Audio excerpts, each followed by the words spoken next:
chance to be ruthless. Hey kid, don't ever let them get inside your head. They'll tell you what to do in life instead of everything you know that you could get. Don't let them guide your life towards regret. I'll fight for what I love with every breath. My past is filled with things I won't forget. I use them all to push me to my best. So treat the worst of times just like a test. If only I could go back in time, I'd tell myself that everything will end up alright. Just push yourself, test yourself, figure out what you like, and find your limits, don't be rigid, always work towards a prime. Surround yourself with open minds, people can change your life. A few friends with intent can help you feel alive. Find a passion, take some action, and with a little time, just be patient, make a statement, try to enjoy your life. They'll try to kick you while you're down.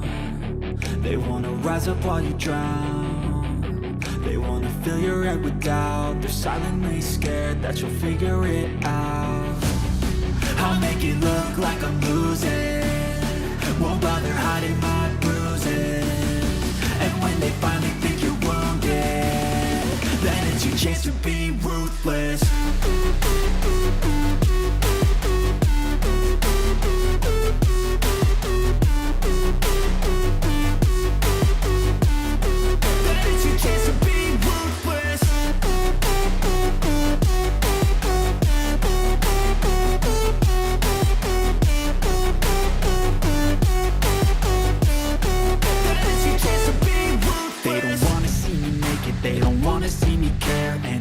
Make some progress, I can see that they compare. I think everyone's against me, maybe something in the air. Am I paranoid? I swear a void is forming and they're scared. I walk a straight path, not many can say that. I like to play fast, cross me and there's payback. You better pray that I don't see your face at any place that I go. I know you hate that. I've been doing fine, I'm not wasting any more time.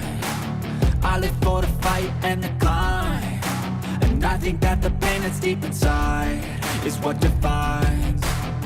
So I won't give up, I'm gonna make it to the top. I don't care what's in my way, I swear I'm never gonna stop. I could fall flat on my face and I swear I will get back up. Cause I don't deserve a thing and the road ahead is tough. They'll try to kick you while you're down. They wanna rise up while you drown. They wanna fill your head with doubt. They're silently scared that you'll figure it out. I'll make it look like I'm losing, won't bother hiding my bruises. And when they finally think you're wounded, then it's your chance to be ruthless.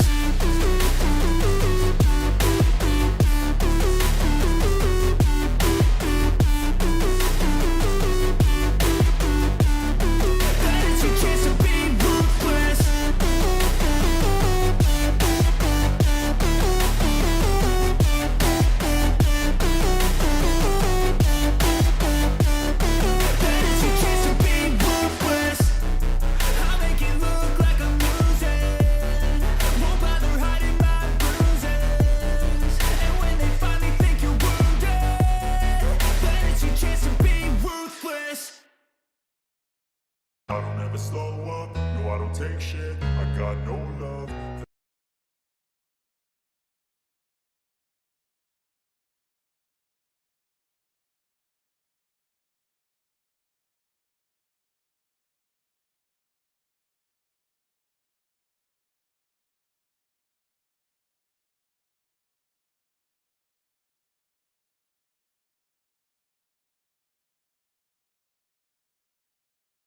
That's good to hear, Nigel.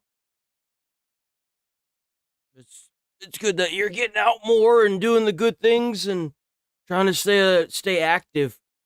Man, you don't want to get old, man. Old people, whenever they truly get old, they stop moving around, man. You don't want to do that. You want to stay active. Active people stay alive longer. Look at Sylvester Stallone. Look at all the old G's, man. Sylvester's reaching the back door, I think, of like 84, 85 now. Bro could still lift better than you and me combined, huh? Oh, damn, the Kite Festival. Yo, he posted pictures of the Kite Festival. Look at all the kites. It's in Discord. Oh, bro, that's so cool.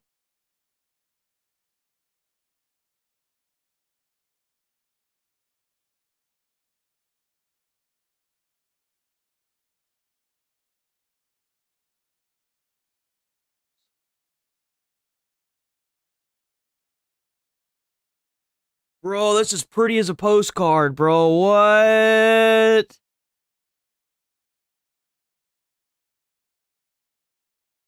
Love you, drive safe. Yeah, you gotta keep moving, man. Asmon's dad kept going, bro.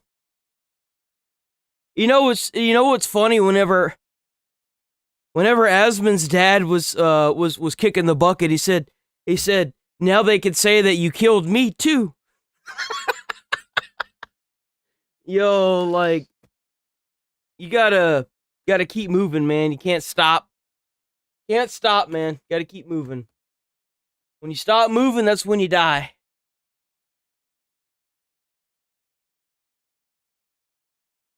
The hell is this? Liminal Shroud. We don't have a lot of games. Even PlayStation. Seems like everywhere's just dead right now. Beginning of the year, even the channel's dead as shit. Last month was a damn good month, though. Woo! Ho ho ho! Last month was a damn good month.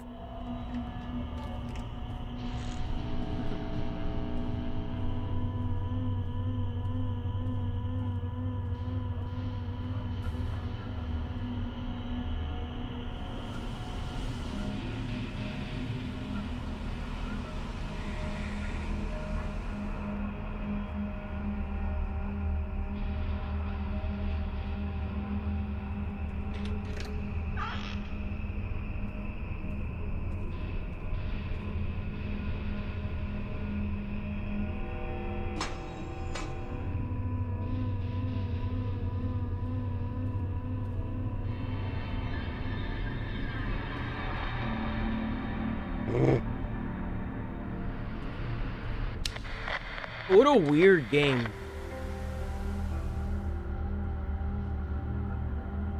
Nothing? Was this like a backrooms game or something?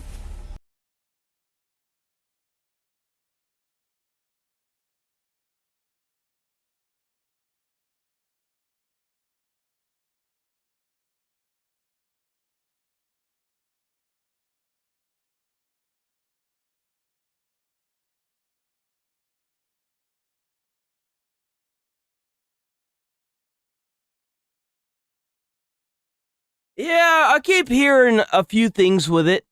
I'm not 100% sure why the hell they want Greenland so bad. I think China's going to make a move towards the US.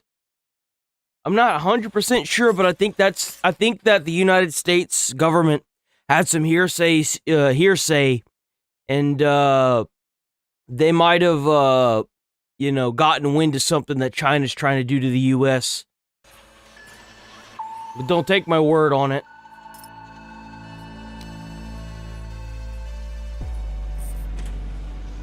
What can I do for you? I don't know. Maybe they're trying to cut off America's, like... So, like, from what I understand, China wants Greenland, and Trump keeps saying that it involves our national security. Now, I don't know what's in Greenland, but based on everything that Trump has done so far, I would assume that whatever's in Greenland is bad if China gets it. Now, this is just taking it by word of mouth. Obviously, we don't know.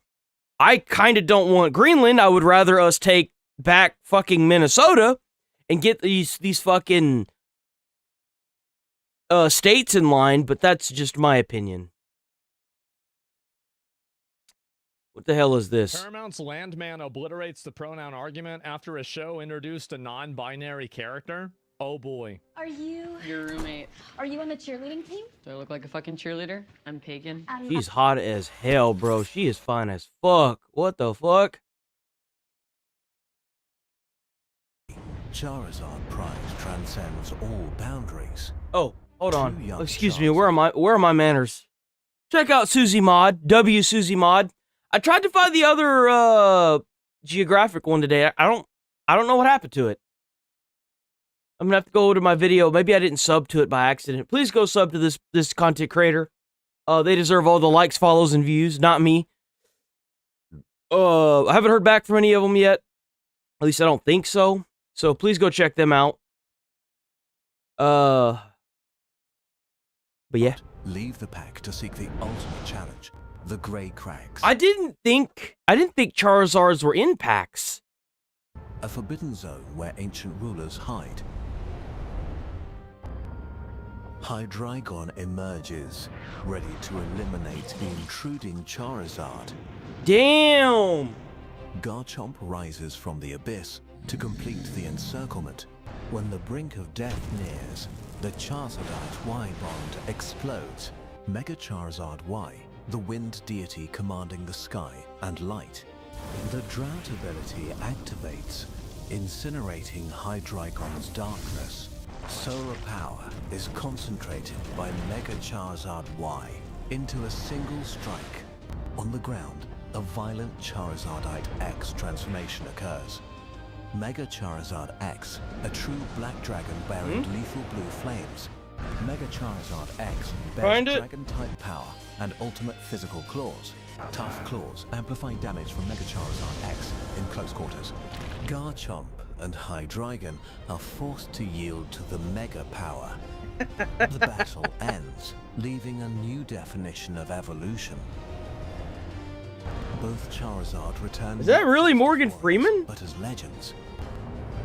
Charizard Or is this AI? becoming a true dragon has only just begun. Mega Charizard Y's Heatwave purges. I always wondered why there are two different versions of Charizard. Doesn't that mean that, like, every Pokemon has two different versions? Or, like... So, Garchomp struggles to end the battle on the ground. Hydreigon strikes multi-directionally to seal Mega Charizard Y. Mega Charizard Y's flight speed defies biological limits. Hydreigon does not yield its sky so easily. Mega Charizard Y borrows solar energy to reinforce itself. Mega Charizard X launches flamblets with extreme heat.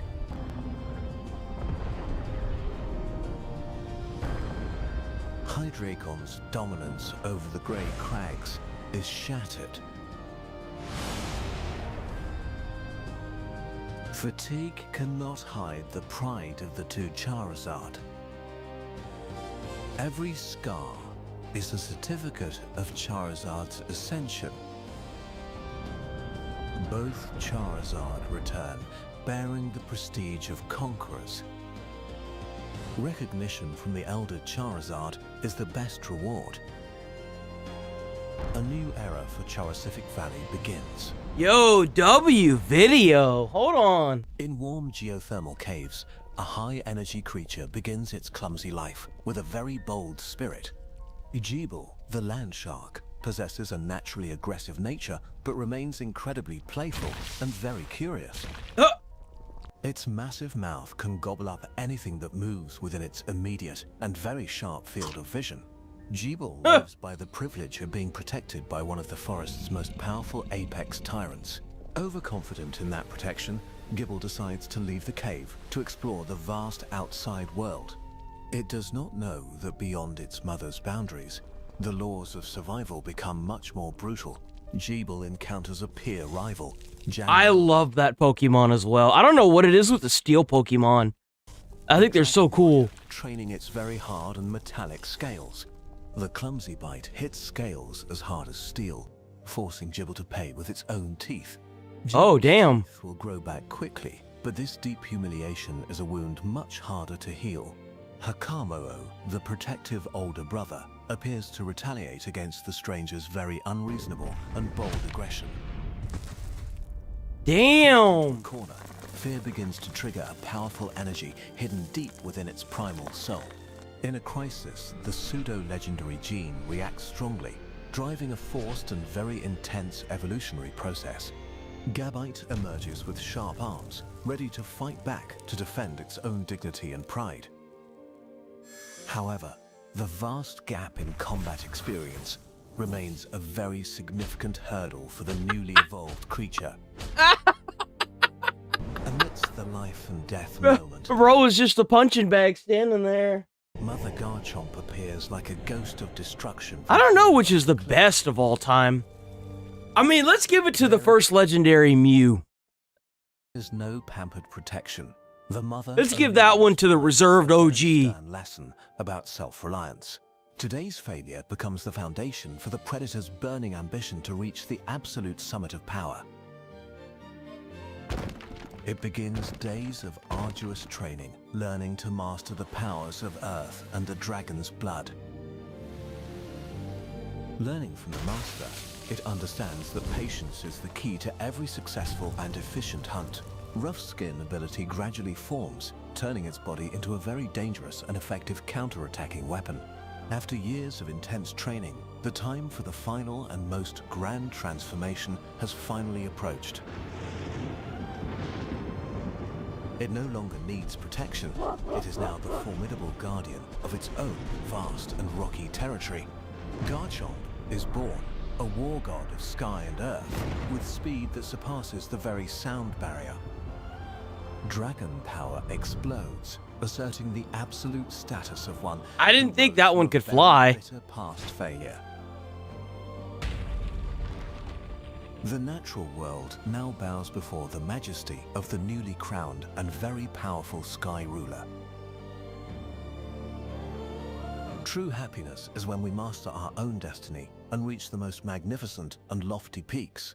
Strength comes not from blood, but from the will to overcome all harsh and very cruel challenges. Deep within Mount Silver, a growth cycle begins in darkness and absolute silence. I think we saw this one. Larvitar is Yep, we saw this one. born with W video. Hell yeah, video. Oh. Oh, this was so fucked. Boys, their time has come. Is now debating on what a woman is. Listen to this. The Supreme Court. Thank you, Mr. Chairman. Since you bring it up, why don't we start there? Dr. Verma, I wasn't sure I understood your answer to Senator Moody a moment ago. Do you think that men can get pregnant? This is a doctor, by the way. This is a doctor. This is somebody whose lives depend on her. I hesitated there because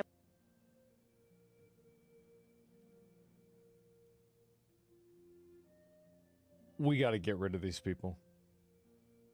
We got to get rid of them. This isn't just some good person. This is a so-called expert.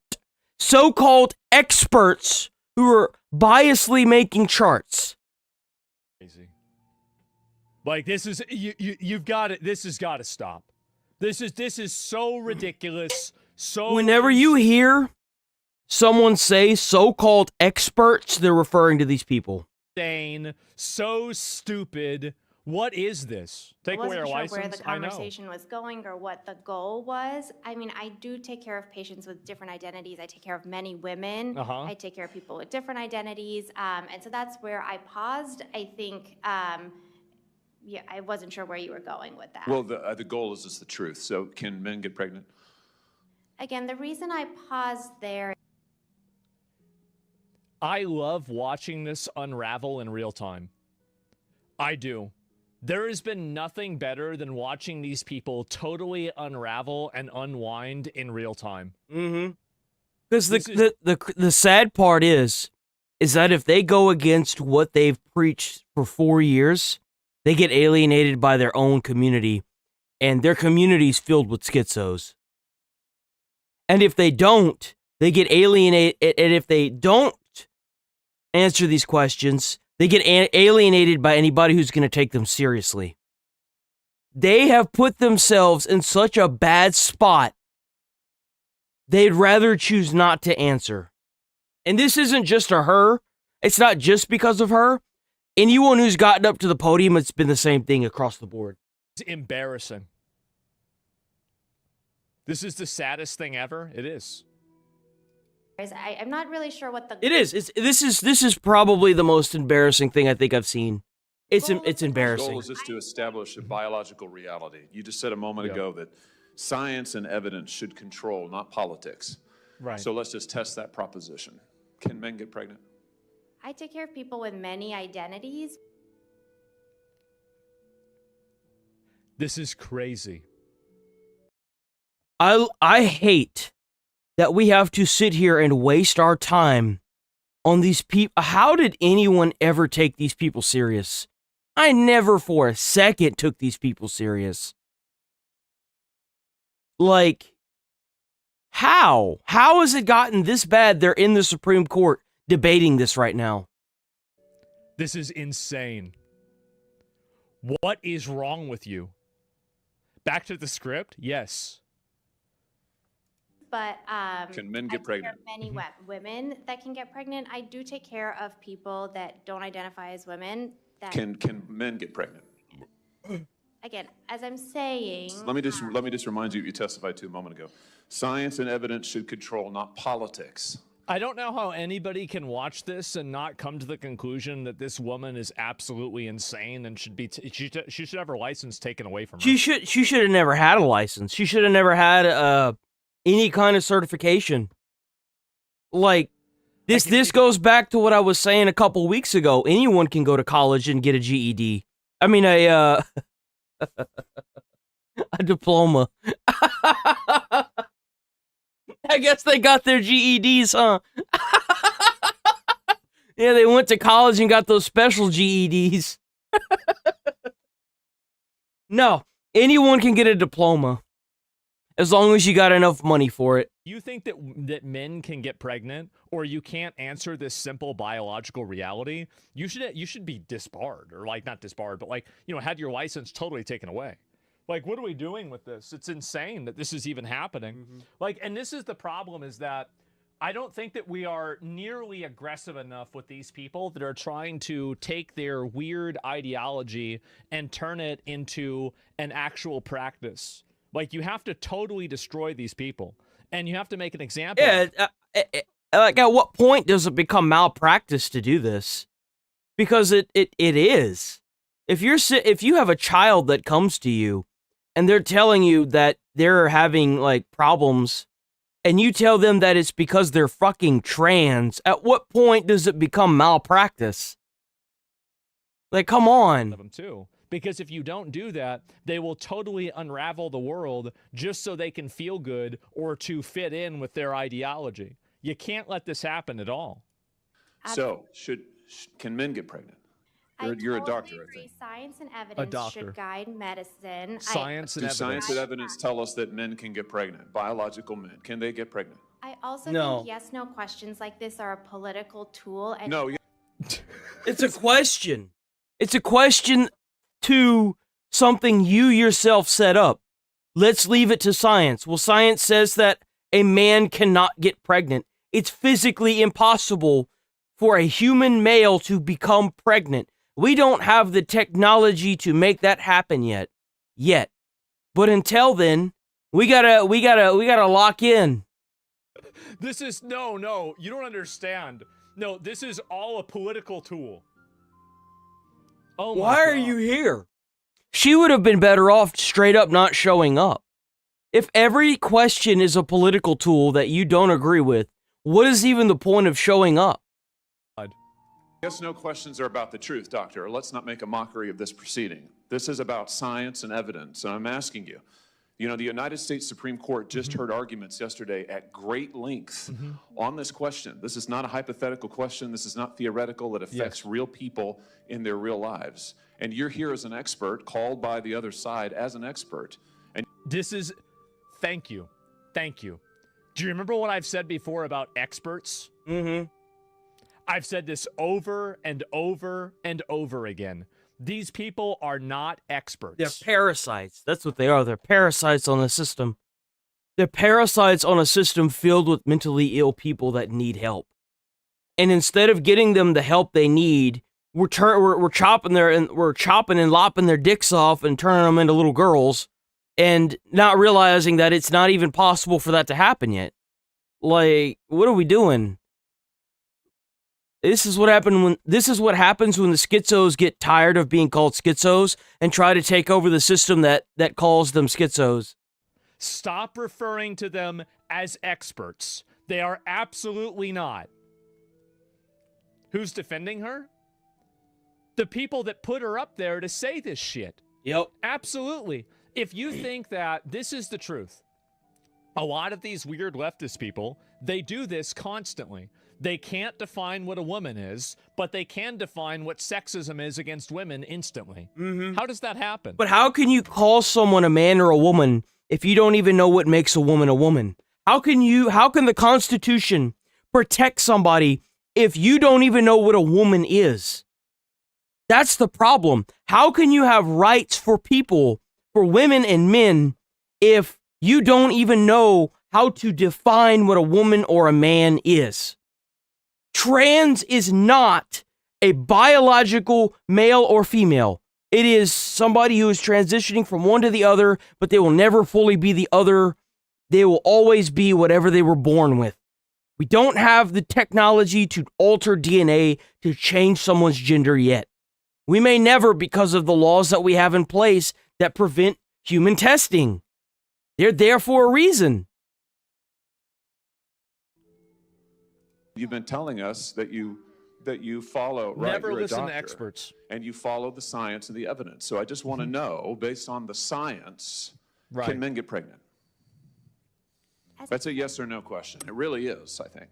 I think you're trying to reduce the complexity of a lot. I'm not. I'm trying There's to... nothing complex about the human genome. If you have more Ys, I believe it's X and Y. Hold on. No complexity. How do you know if It's not boy or girl complicated. based on DNA? It's just not. It's not complex. Yeah, I'm trying to get simple. to an answer, and I'm trying to test, frankly, your veracity as a medical professional and as a scientist. Can men get pregnant? I think you're Yeah, also it's literally in your DNA. So by checking for the Y chromosomes, males have one X and one Y chromosome. Females have two X's. It's literally encoded into your fucking DNA. That's what determines if you're a boy or a girl, right there. It has nothing to do about your stupid ass ideology. No one can be an attack helicopter. There's no extra fucking Z genome that allows you to be a fucking helicopter with a fucking propeller on your ass. You're either a male or a female. There is an XX chromosome and an XY chromosome, and that is it. That is all there is to it. conflating.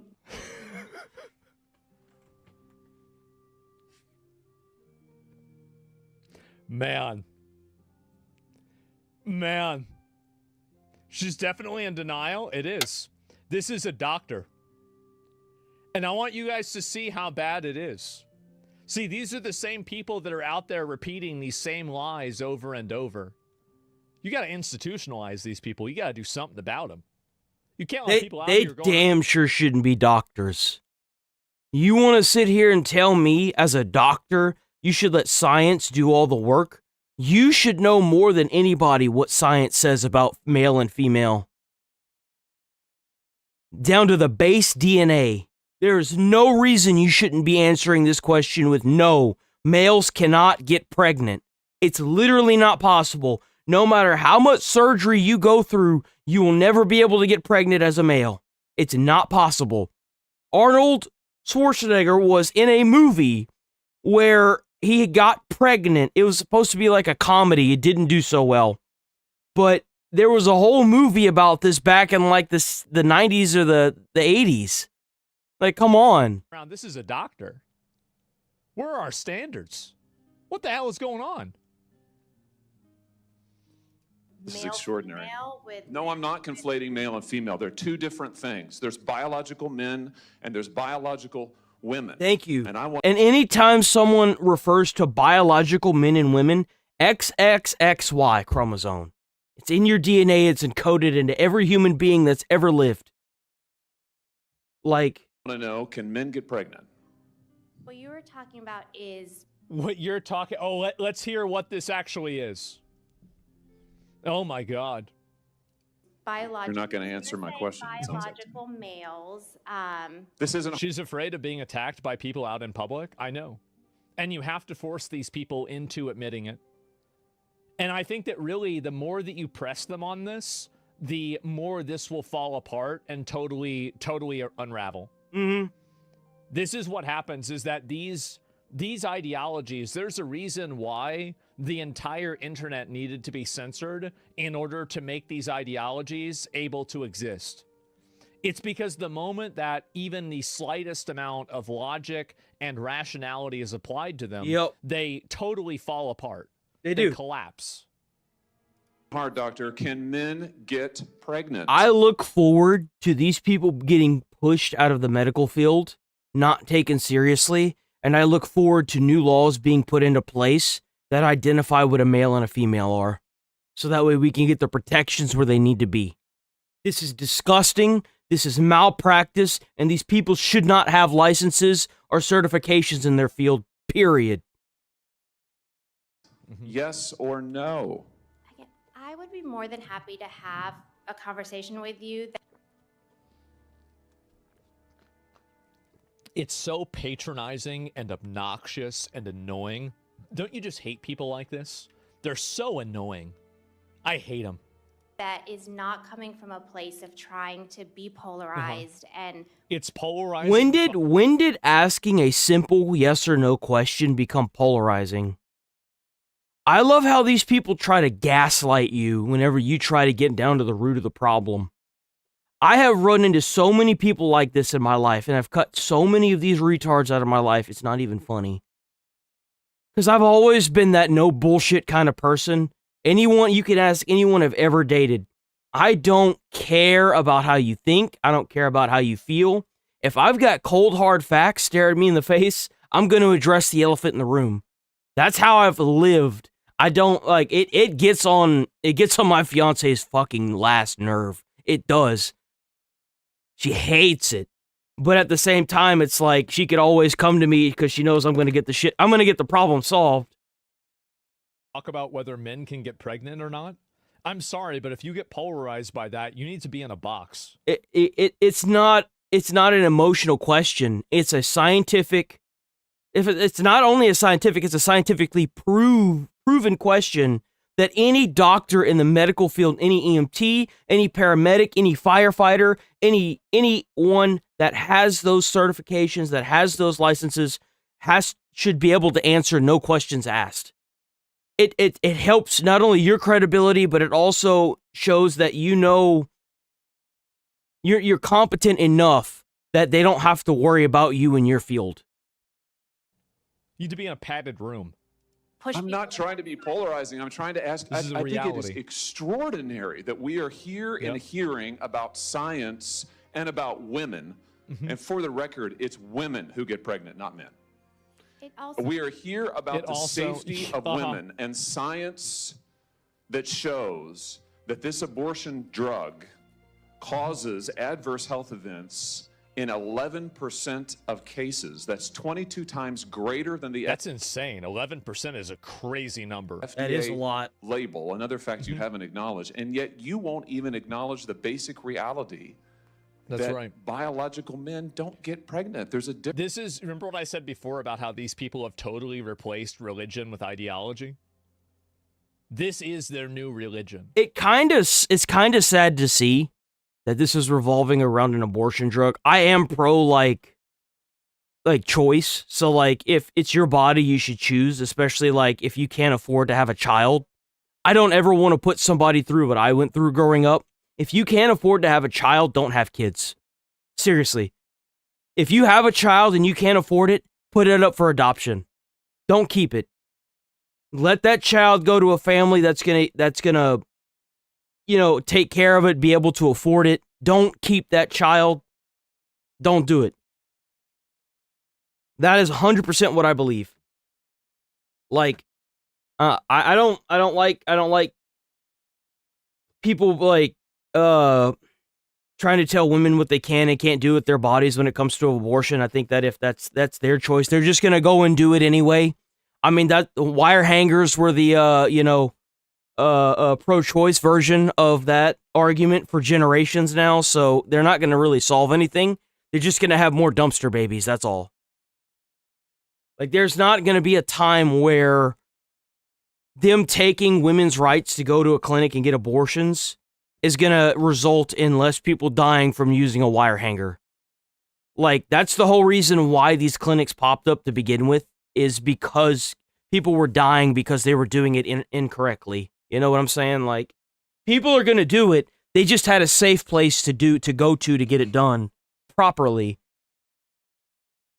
This is the reason why they can't deny it or go back on it or say anything that is counter to it at all. This is a dogmatic cult religion. And it sucks to see that the people that these parasites took over were the organizations that allowed for pro-choice. That's where I was going with that. I'm sorry. But it sucks to see that these parasites took over those organizations. It does. It really sucks. Between biological men and biological women. I just, That's how it is. I don't know how we can take you seriously and your claims to be a person of science if you won't level with this on this basic issue. I thought we were past all of this, frankly. I can't believe we're still here talking about this. In 2026, we have doctors coming up in the middle of Congress saying that they don't know, essentially, or that they don't want to answer a question that is around science because of how they feel. I'm a person of science, and It's I'm gross. also someone here No, you're not. No, you're not. who's here to represent the complex experiences of my patients, and I don't think They're not. It's not complex at all. What do you mean it's complex? It's just, this is what they do. It's insane, man. She's a confused person. She is. polarized language or questions serve that goal. I don't think they serve the American people. It is not polarizing to say that there is a scientific difference between men and women, and I want this to be clear and for the record. It is not polarizing to say that women are a biological... That's what really bothers me, is the way these people reword things is what really bothers me. It's what's really, really concerning to me. When you ask, like, if you ask somebody back in 2007 what the difference between a man and a woman is, they would give you an answer. But now, for some reason, it's polarizing. The way they use their words of like, well, this makes me feel a type of way. Well, that's you.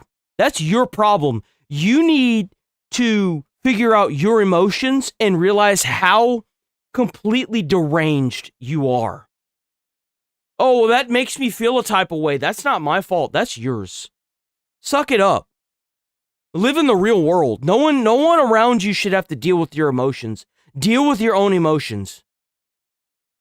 Why is this even, like, you can't alter someone's entire biology because of how you feel.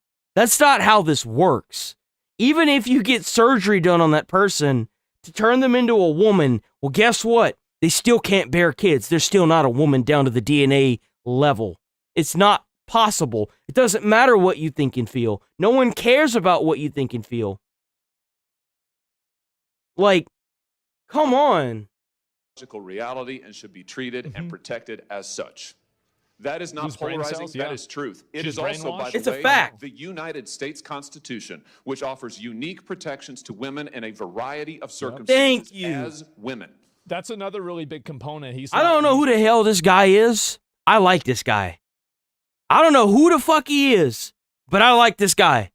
Talking about is that if you can't define what a woman is, how can we define sexism against women? How can we define gender discrimination against women? How can we define any of these different things that all of our laws and... I feel so validated right now, it's not even funny. I feel so fucking validated right now, bro. It's not even funny. I haven't even seen this. If we can't even identify what a woman I didn't see this, bro. You see what I'm saying? And this is what these people have a problem with, is they're not even able to engage with this even in the first degree of rationality. So yeah, whenever you make your ideology your identity, you perceive every criticism as a personal attack, and you will always defy logic just so you can feel in the right. True. She just said why she's there. She doesn't want to lose patience in the money giving a logical answer. Well, again, I think that there needs to be some degree of accountability for people that are engaging with this stuff. Especially there's no way. I've worked in the medical field. I've worked as an EMT. I've worked with first responders. I have been a first responder. There's no way that I would ever come across somebody like this and not pull them aside and say, you are incentivizing medical malpractice. You need to be removed. If I was head of any kind of board that could remove these people, my first thing every morning would be to check up on this person and make sure that they are doing what they're supposed to, not what they want to do. And if they are not, I would take her license away so fast, she wouldn't know what to do. And I'd do the same damn thing to a man, too. I don't give a shit what gender you are. This is medical malpractice, and it's disgusting. These people are coming to you for help, and you're sitting here, and you're pulling this bullshit. It's bullshit, and you're hurting people. They're doctors. Because when you're a doctor, like, this is a license that's given to you by a medical board. If a medical board is giving out licenses to people that don't know what a woman is, then at what point are they enabling malpractice? Thank you! And your refusal to recognize women as women and men as men is deeply corrosive to science, crazy? To public trust, and yes, to constitutional protections for women as women. Don't forget about the big one, to society. Yep.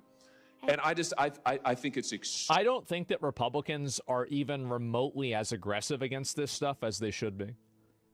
Like, in my opinion, I think that any of these different doctors that did any sort of intervention, like any sort of trans intervention on anybody under the age of 13, should be brought up on child mutilation or child endangerment charges. I absolutely agree with that. And I think that it should be from 18 down. If you did stuff with somebody, like if you did a transition surgery on a child under the age of 18, you should be brought up on child abuse charges and mutilation charges, all the same thing. I think that it should be below the age of 18. Honestly, like, what are we doing? Why is this even a question? It's disgusting. Especially if it's a child below the age of 13, I think that the severity of the charges should go up significantly, like quadrupled, tripled. I don't even care. It has to go up a lot because it's disgusting, and these kids haven't even been through puberty yet. It's awful. Be totally, removed from the license. We should put them in jail. Do all of this retroactively. Take these people, remove their licenses as well, and then just totally scorched earth these people. I agree. Because the reality is that you can never reason with people that are brainwashed. And this is a really big mistake. 18, not 13. I think 13 is a point where everybody can agree. I think 14 to like 18, there's like some gray area, right? So like all I'm talking about are the easy wins, okay? You want to say 18? I agree with you on 18. But the fact is that 13 and under is the easy win. Bro's like having a conversation with me, bro. Yeah, sure, right? Okay, fine, 18. I don't care. Be way they didn't reason that. Is tease there are. I want to hear more about what's going on in the backdrop. Like I don't. Because it is accepted by the American You do. people. It's a political agenda that has been thoroughly discredited Completely and rejected by the crush it. American You do. people in this forum. And I'm glad we had this exchange because it is exceptionally clarifying. It is also in many ways quite depressing. I see that my time has nearly expired. I just want to thank the other witnesses for being here. Thank you for protecting women and children. Thank you for your valiant efforts. Thank you for following the science. And thank you, Mr. Chairman, for this hearing. Holy shit. What is going on? And utter Karen annihilation. I know. What do you mean there's a gray area in 14, 18? I think that some people view That's crazy. Is there any more of this? Is there any more of this? There is. There's more. Oh, God. I want to make sure we're Dr. all Verma. Oh, fuck's sake, there's more. Miss Verma. Bro, how is this lady is not going to be in her position for very long. She may have enjoyed it while she had it, but it's not going to be happening. Pregnant? Dr. Verma, Yes. I just want to make sure we're Dr. all Verma. addressed. If it's up to me, not for long. Doctor. Yeah, right. Right. Men get A pregnant doctor. as a doctor. Give me your opinion as a doctor. Can men get pregnant? This is the way she's asking that. It's a trap. That's the kicker. If she answers yes, she could lose her license if she answers this. That's a board question. If she went up against a board of people on her license and she didn't answer no, she could lose her license and be taken out of the medical field instantaneously. They would instantly call that medical malpractice. And here's the kicker. Is that if she goes up against a board of her peers and she doesn't answer yes or no, she could also lose her license. It'd be a little bit harder to take it away, but they could still just as easily take it away. Like if I have never had to sit and go up against a board of peers like that, but my college professor that taught me EMT, he talked about how grueling it, like the questions they could ask you could last 10 minutes upwards of 2 hours. You could be sitting there answering questions about everything. Like he said that he was he usually they have like witnesses that go in just to like, you know, that are unbiased. And it's just like a court, honestly. It's a lot like a court. And he said that because they were really not liking the lady, and he talked about what she had done, or what he had. It wasn't a girl. It was a man. It was a dude. What he had done, and one of the board members that were like asking questions literally got the book, slapped it down on the desk, and opened it up and just went to a random page and asked a random question, and because like they were trying to get to the root of a lot of stuff, and he's like, that's all he did for like almost 2 hours was like flip through the book, and then the guy apparently got most of them right, even though they didn't want him to keep his license. He still kept it, and it's like it was like a bias thing towards him. It wasn't really like a medical malpractice or anything. It was more of because the topic came up because of harassment and stuff, and it like come to find out, all the board members that were trying to get his license taken away, they ended up getting, you know, not like killed, but you know, they lost their ability to continue doing their services. So it all kind of worked out in the end. He's laughing. I mean, I'll move on to the next one. Is doctor. No, you never let these people move on. You bury them. Absolutely bury Yes, them. they should bury. What are you doing moving on? No. I No, know you're like they don't want people that are going to go up there and then stick and glue to the one person like that one guy did. I feel like if every senator up there that was asking questions, or every person that was up there asking questions, would just refuse to move on until the answer or until the question is answered with the yes or no, I feel like that you would wear these people down eventually. It will happen. Here, an AG, like I was an AG. Can men get pregnant? No. Miss Verma, No, can obviously not. Obviously, you can't get pregnant if you're a man. Yeah. Duh. It's so obvious. Let me go and see if I can find the other comments about this, because there's been even more about this with the Supreme Court. Is that it? It is insane. And he asked, want me to be honest, I don't think so at all. Oh my God, where are these people? I don't even think that I'm a... Will not sit by when women are discriminated against in sports. I will echo Attorney General's comments about how brave these women are, these young women.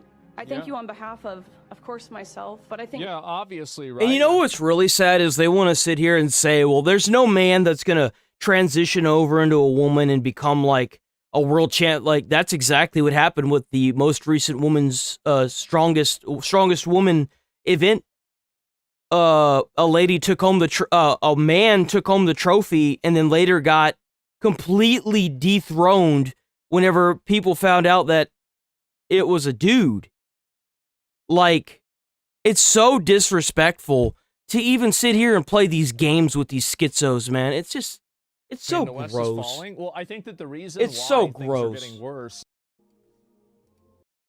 This last year, and thanks to your advocacy, it passed the House with bipartisan support.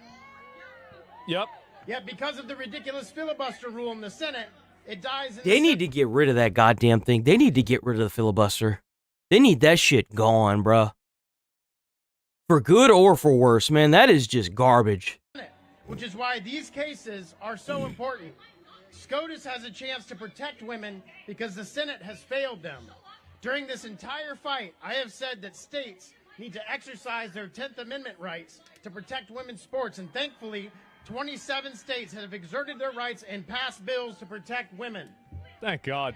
Title IX was created by Congress. That's sad that only 27 states did it, though. Why isn't it all 50? Like, come on. 50 years ago, specifically to create and protect women in sports. Obviously. You can't even utilize that amendment unless you know what a man and a woman is. It's just so stupid. It's a complete and total, like, joke. Perversion of what a woman is. It is. It's a perversion. That's the word. That's a good word. I'm going to use that. It's a perversion of what a woman is. It absolutely is. Been under constant attack. Jesus. Men do not belong in women's sports because they are not women. They are men. The Supreme Court has the opportunity to... I don't see how anybody can argue against this on any sort of foundation that makes sense at all. No, exactly. Really. There's no foundation for this at all. Women's sports. It's crazy. And the state's ability to act where the federal government has... It's prepubescent. Yeah. Notion that males lack an athletic advantage at 6 years old. That's about as early as the science goes from what's in the record. And even at that age, males have about a 5% athletic advantage over girls in most situations. Now, you're just drunk. It's just like, I mean, when would there ever be a situation where a 6-year-old was trans? Oh, I know. Yeah, you can't tell me that a 6-year-old knows that they're transgender when they haven't even had, like, their first, like, intimate moment. And they best not have had an intimate moment at the age of 6. It's disgusting. It's disgusting. They don't know what the hell they are. All they know is that their parent is trying to tell them that they're a type of way, so they're going to act that type of way to get the, parenting affection. I don't even know what it's called. It sounds gross coming out of my mouth. But, like, they don't know any better. They're expecting the adults around them to know better. And it's abuse. It's absolutely abuse. Whenever grooming. Their parent, probably the mother, grooms them to be trans. Thank you. It's insane, man. Hey, you haven't even been through puberty. You don't know what the hell you are. Boys are absolutely so. Could be a 6'7" freaking giant. You're like, who knows? Yeah, I mean, obviously they are. I mean, it's not even a question. But this is what happens. You argue the Supreme Court the definition for sex should not be used when ruling how to enforce Title IX. And this is the other big problem for what happens is that this is the reason why I don't think anybody should accept the lie that, gender and sex are two different things. The reason why is because they intentionally redefine these terms in order for them to try to tell you what the difference is. Mm-hmm. And I think that basically...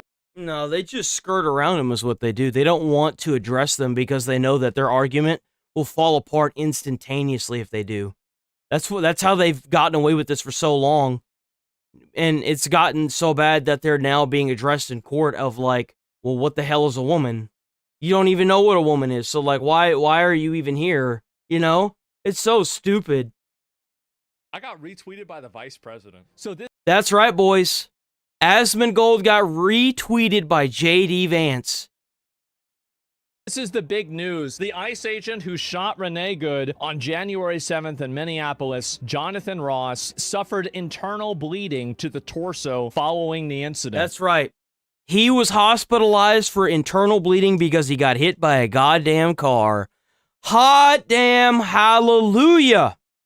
We have so at first it was, well, he shouldn't have been standing in front of the car, and you could see in the video, he walked around the car, and then as he was going around, he was taking video of the license plate, and then he got hit. Oh, but the thump sound is him, his phone hitting the car, and then come to find out he's got internal bleeding. Well, how do they know that he was police? Well, she was following them around all day. How do they know that he was police, or they were police, following him around all day? Then you've got how they clipped it, so that way you couldn't see the full, like, video of him walking around the car. All you saw was the initial impact, and people thought he was just standing there. And then you've got the, like, Everything that these idiots complained and bitched about online got completely taken apart. It's almost as if she hit him. Well, what we're witnessing right now is a complete and absolute narrative collapse. You know, I've been a defense attorney for a long time. A conviction here is probably going to be very, very, very unlikely. When the vehicle goes forward and he's actually hit with the vehicle, if that happens, then I don't think there's really going to be any court that's going to say that that's not a serious threat. Where you could say this may not be as clean a shoot as you want, but I don't think this officer will go to jail. I don't think there's going to be any charges brought. The officer being in front of the car doesn't give the person sitting in the car license. The right to run them over. That's right. It's to hit the gas and run down the officer. I think it's fair to consider CBS straight fascist government media. We are witnessing a total narrative collapse. There have been like 5 different arguments that these people have made. At the beginning, they said that she was just trying to drive her kids to school. Then they said that she was afraid. Then they said that she didn't hit him. And now they're saying that CBS is state-funded propaganda fascism. JD retweeted me. Did he really? Let me see. Damn, look at that retweet by JD, bro. Look at that retweet by JD Vance, man. It's always good when you got a political official that's like that guy that liked my post on X. That guy that's I'm not sure where he's taken over, but he's taken over one of the states. Man, like by the vice president. Thanks, bro. I appreciate it. I don't really talk about this a lot because I think that it's kind of like an ego thing. I know there are other streamers that how, you know, they get mainstream. Yo, he's actually going through Collargate too right now. It's so crazy. It's so crazy. He got caught electrocuting his dog again, bro. There's a lot of guys that are in really high places that I've spoken to and communicated with, and they're really nice guys, and some of them really appreciate. So crazy.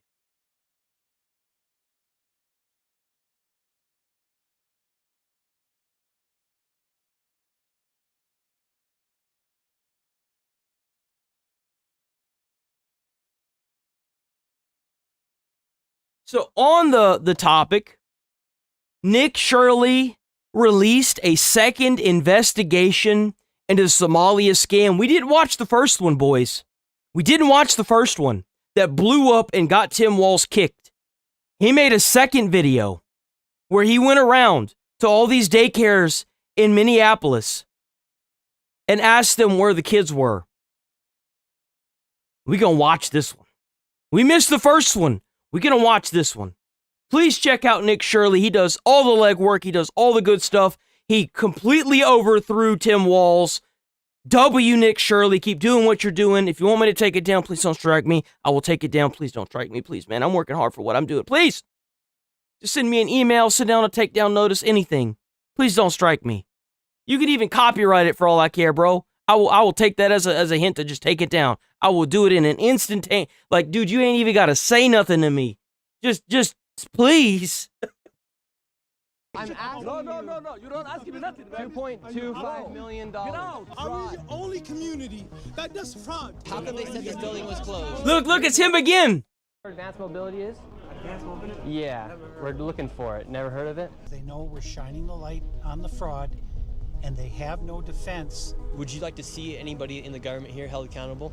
Most definitely, because there can definitely be an allocation of funds. The Minnesota fraud scandal continues to get worse and worse as billions of dollars of fraud has been exposed, and as I showed the world the blatant fraud taking place at daycares and other locations across Minnesota, it became the most viewed video expose on the internet and created instant change within the government as the Fed sent thousands of federal agents to Minnesota, and the HHS froze over $185 million in all payments to childcare. That's right, While boys. Politicians like Tim Walz call people like me white supremacist and far-right delusional conspiracy theorists for exposing the fraud. Meanwhile, you know, it's kind of crazy that they say that he said that, because not once did Nick Shirley bring up politics in the first video. Not once did he. Not a single time did he say far left or far right. Not a single time. He just exposed fraud, and he's being alienated because of it. He actually dropped out of running for He's like our modern day Snowden.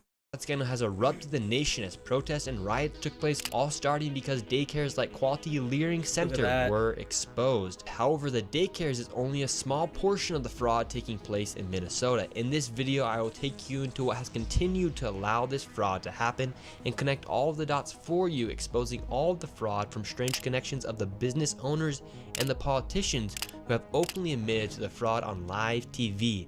And to dive deep into the fraud, I met back up with the local David, who has been investigating this widespread fraud scandal for years. So here in Minnesota, you have daycare fraud, you have adult daycare fraud, you have healthcare fraud, and you even have more fraud. What's some of the fraud that's also taking place here inside of Minnesota? Well, what I think might be sort of the heart of the beast here is this transportation fraud. And what I mean by that is in Minnesota, we have something called non-emergency medical transportation, NEMT. My research has shown that there are about 1,000 such companies in Minnesota, and more than 90% of them are Somali-owned. And so right here on the table, what do we have? All this information right here. So I have a number of companies that are local here in the Twin Cities, and this is just a fraction of the companies that are out there. What I found was that the national average for a non-emergency medical transportation company is 20 vehicles per company. Yeah, I've seen this guy. He would companies, their address. He'd be a great God of War. Some are in a house, some are in a convenience store, some of them. Oh, they're gonna make it into a movie series. Signage, there's nobody there. And so why would there be such a need for all these transportation companies here inside of Minnesota? So if you think of this transportation as the hub of the wheel, so childcare is a spoke, adult daycare is a spoke, autism is a spoke, the interpreter services, which we can get into, that's another spoke. It all ties back to transportation. Why?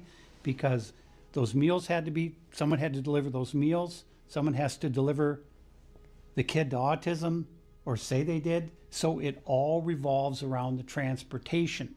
And so when you're looking at this, you say, okay, well, let's just be conservative. Let's go on the low side. Let's say there are only 800 Somali-owned non-emergency medical transportation companies in Minnesota. Well, again, the average is 20 vehicles per company. So that's 800 times 20. You know what's sad? Most Americans can't even afford a new car. And these people have 20 vehicles and they're getting paid to do literally nothing.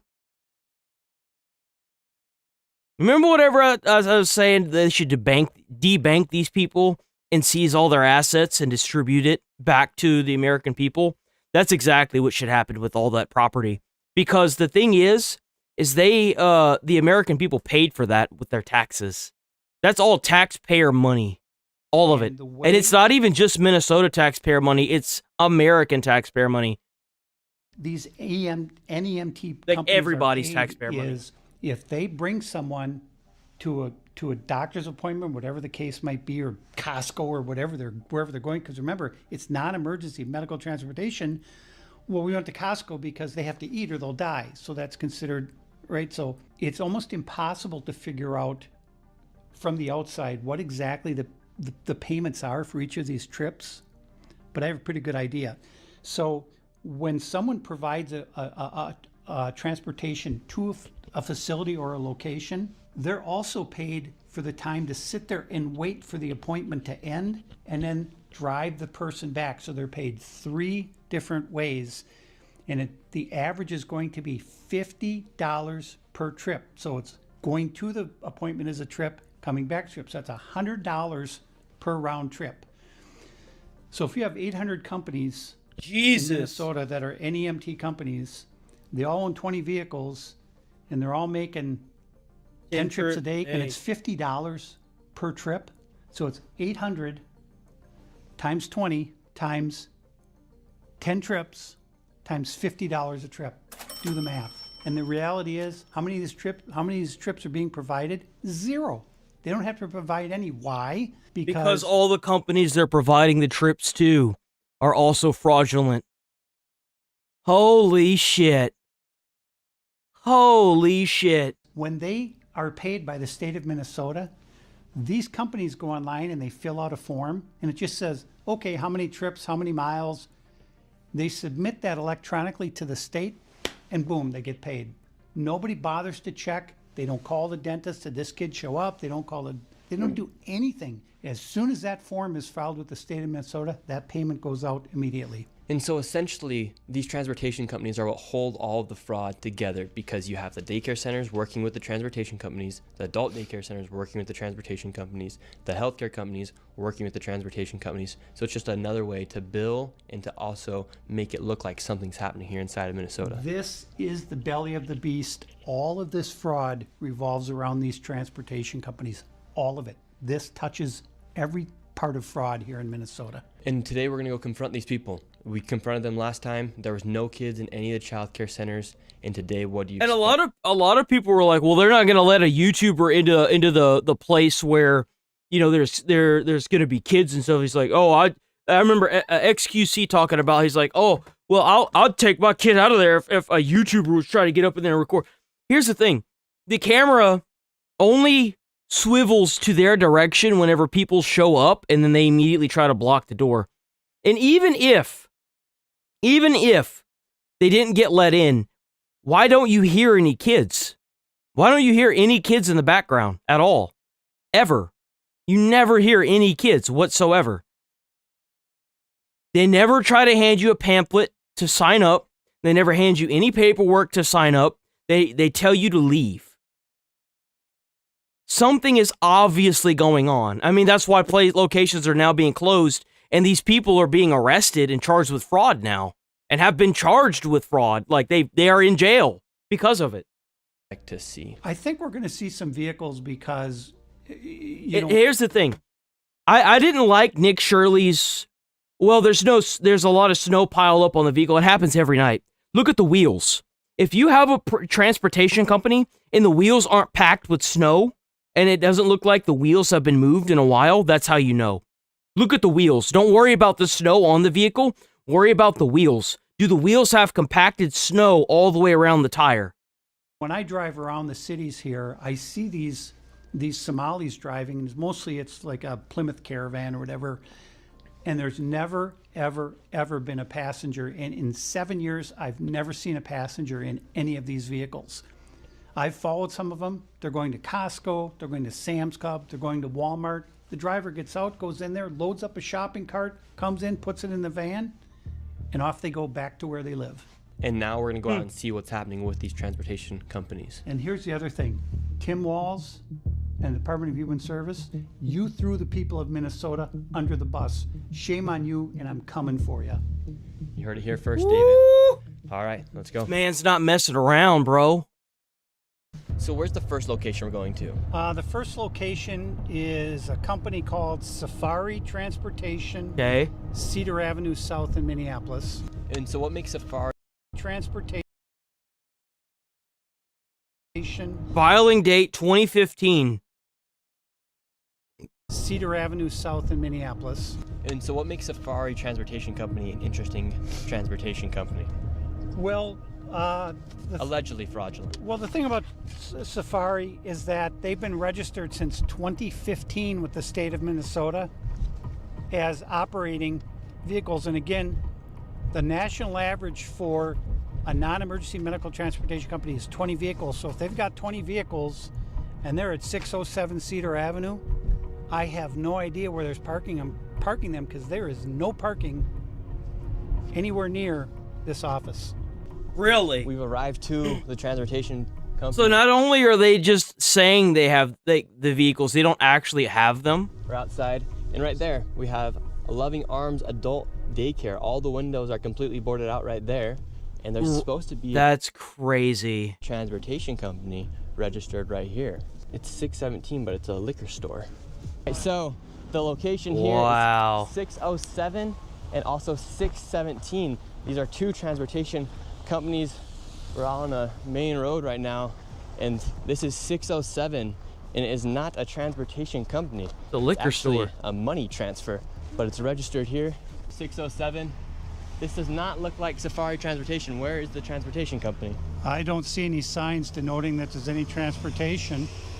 It's all just looks like money wiring. But if you look at the Secretary Is it that door right there? Hold on. What is it? This door? Is it this door? That's what the thing is supposed to be. Money wiring. But if you look at the Secretary of State's office, state of Minnesota, Safari Transportation, 607 Cedar Avenue, and it's been registered here since 2015. That was the original filing. So let's see if we have the manager. Let's see if we can find Fod. Hello. Oh my God, no way. No way. We're looking for the transportation company. Safari Transportation? Looking for Safari Transportation? No, there's no Safari Transportation here. No Safari Transportation? Safari Transportation, 607 Cedar Avenue. We're just looking for Safari Transportation. We don't know. So, but this is registered for Safari. Bro, how is it that they're looking for a transportation center, right? They walk into a money laundering place, right? Or a money place, not laundering, sorry, money place. And it's not just a money place, it's also it looks like a cleaners, like a dry cleaners. And the first people that are there are Somalian. Come on, guys. Safari Transportation here. No Safari Transportation? Safari Transportation. Seriously? We're just looking for Safari Transportation. We don't know. So, but this is registered for Safari Transportation, know. 607. That's the address. Okay, we don't know. We're asking where Safari Transportation is. We don't know. Okay, so the business is not here. Don't record. Fuad Omar? Fuad Omar? We don't know. This, do you see this? What is this? Money transferring. That's it. Okay, Well, this registered. is from the state. This is fraud taking place. This is supposed to say, this is for Safari Transportation. Go find out. Yeah, we did find out. This is fraud right here. Registered here This is since registered. 2015. 2015? Safari Transportation. How is it that they allowed this? How do they not have people going around and checking these places to make sure they're legitimate? It's crazy. Minnesota. How has this been enabled? Well, but it's registered now. This is current, just off the state of Minnesota website. That's what I'm saying. We need to move there, get some of their free money, man. I mean, you got these Somalians living in these mansions just collecting like daycare funds, bro. Like what? From today. I just printed this off today. Fuad Omar. Go check it out. Man, go there, get like a big house, pay it off with them daycare funds, and then sell the house. Walk away with a couple mil, you know what I'm saying? Like Here, this is 607. I could turn that into like a multi-million-dollar business right there, man. Transportation. That's crazy. How? Okay, so it's a fraudulent business. Did you see Safari anything here? That's Exactly. crazy, man. Exactly, it's not Did you here. see it? It's a fraud. Did you see, sir? Okay, thank you. We're gonna go to the next address. All right, let's keep moving on. So 607, this is supposed to be Safari Transportation. Oh, it is. It literally says 607 Cedar Avenue as part of like the money transfer. No transportation company. And now we're going to 617, another transportation company. However, it is actually Cedar Riverside Liquor. Where is the transportation company? 617. 617 right here. Transport. What do you think the likelihood of them walking into the shop and it being Somalians is? What do you think the likelihood is? For the state of Minnesota is registered to 617 Cedar Avenue South. And it's a liquor store. David, they aren't even trying to hide that these are transportation companies. Where are the vans at? Should we ask? Let's go ask. Yeah, why not? Why wouldn't you ask? Hey, we're looking for Dreamline Transportation. Look at that. Look at that. Big surprise.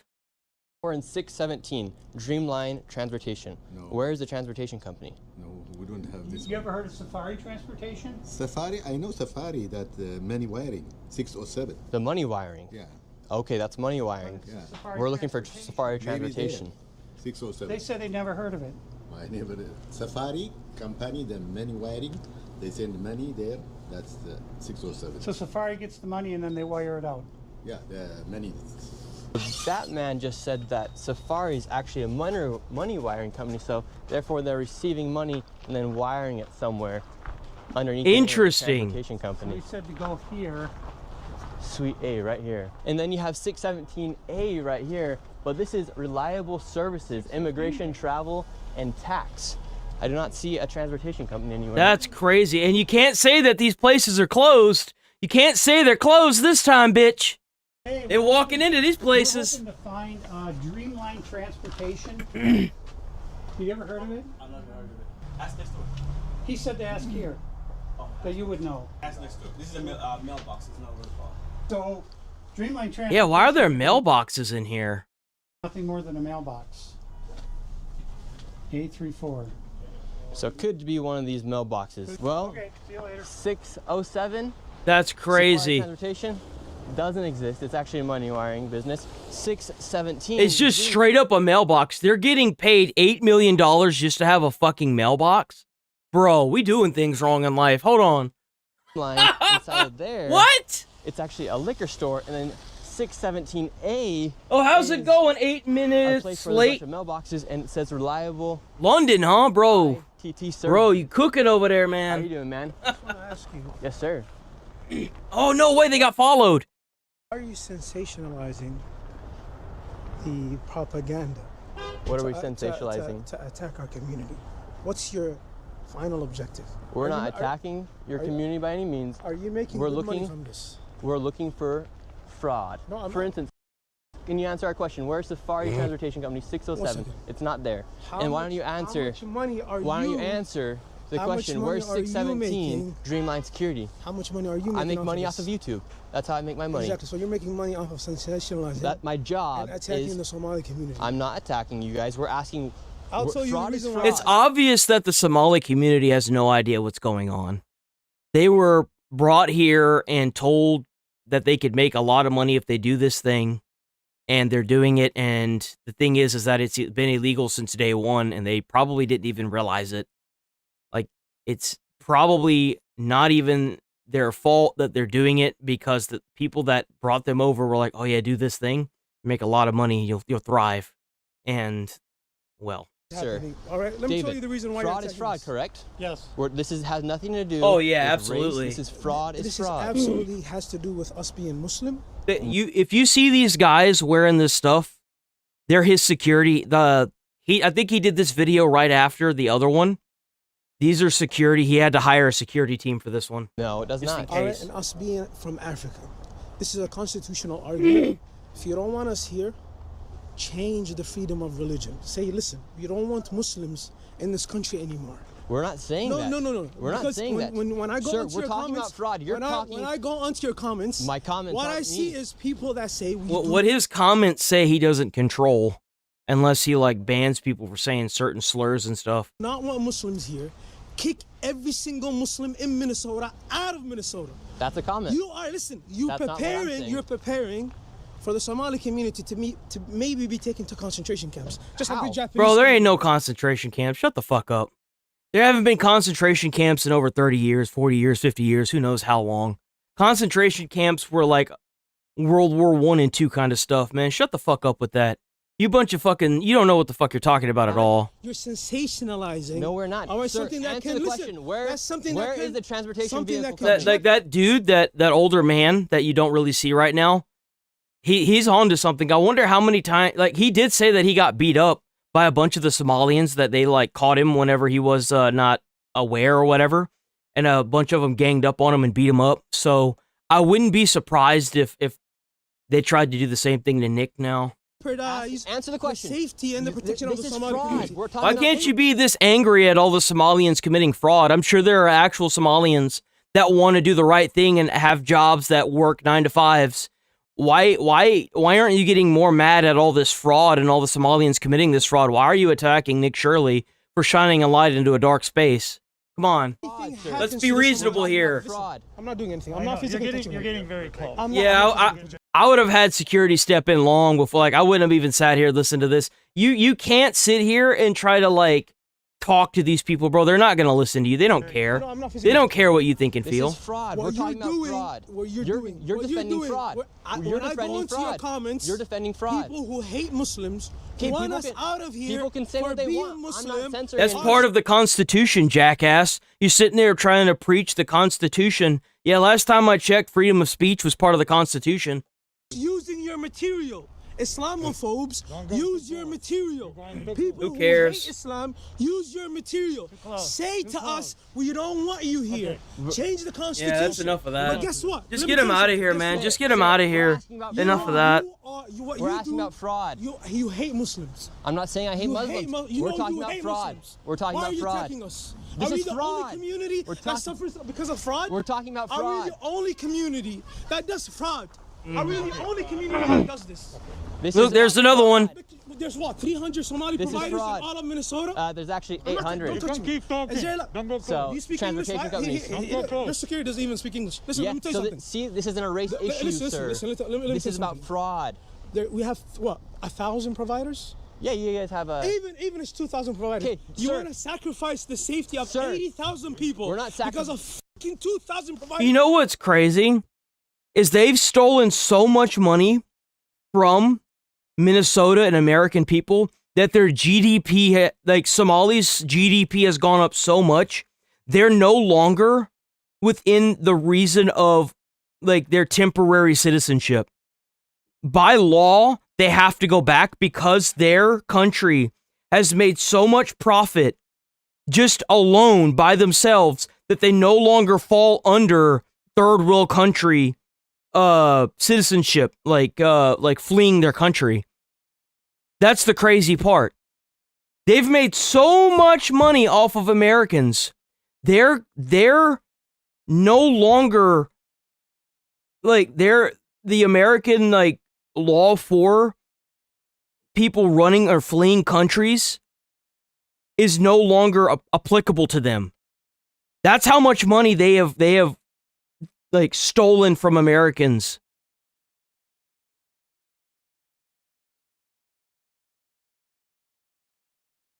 Exactly. Are you f***ing mad? Are you stupid? I'm not stupid, you're stupid. Where's the transportation company? What about if a mass shooting happens in Minnesota? It will be because of you. It will be because of you. Ain't gonna be no mass shooting in Minnesota. Ain't nobody trying to shoot up no Muslims. Shut the fuck up, loser. You loser. If any Somali You a loser, you about to get deported. in Minnesota. You getting deported, bitch. Bro, how is this still going? Come on. Let's move on from this. Fighting a race. Well, and this business is operating with an average $1 million in gross revenue, and with those two locations alone, there's over $2.6 million in estimated fraud. All right, we're going to the next location. Remember though, Tim Walz called this guy a political, or he called him a Republican or far left, or I don't even know what the fuck it is. YouTuber, right? Just to discredit him. Yet Tim Walz isn't even running for re-election because he knows he's cooked. What's interesting, Nick, is that one of the places we just visited, the 617 Cedar Avenue South, that's for Dreamline Transportation. That's the address listed with the state of Minnesota. But the place that we're going right now is going to have vans that say Dreamline Transportation on them, but they haven't moved in months and months. You'll see they're covered with snow. Okay, so yeah, I don't really care about the snow. Do the wheels have compacted snow in them? That's how you know if they've moved. No tire tracks. He should chalk line those tires. He should. And so what he should do is whenever he gets the time, he should chalk line all of these vehicles. You know, like draw chalk on the wheel and then onto the pavement in a line. And if he ever visits that place and he sees that, you know, you wipe away the snow or whatever, and you see, and you should do this during the winter. The winter is the best time to do it because the snow's going to cover everything up. Look and see if that chalk line still lines up. That's how you'll know if they've moved or not. Chalk line these wheels, man. why are they using this address? And all that was in there was a liquor store. And he told us to talk to the guy next door, and those were all just... You'll blow the lid on this wide open. Nick Shirley, if you hear this, tell your informant to go to these places during the winter, probably right around now, and chalk line these wheels from the side of the wheel, the black rubber, onto the concrete. Make it a straight line. Cover it with snow. Come back the next day. Take pictures of every single vehicle. Do the exact same thing to every vehicle. You will blow the lid on this even wider, because you will debunk so many people. And then the guy next door said, go talk to him. I said, we just talked to him. obviously the cover up, and you see how they all stick together, and it's all this intimidation.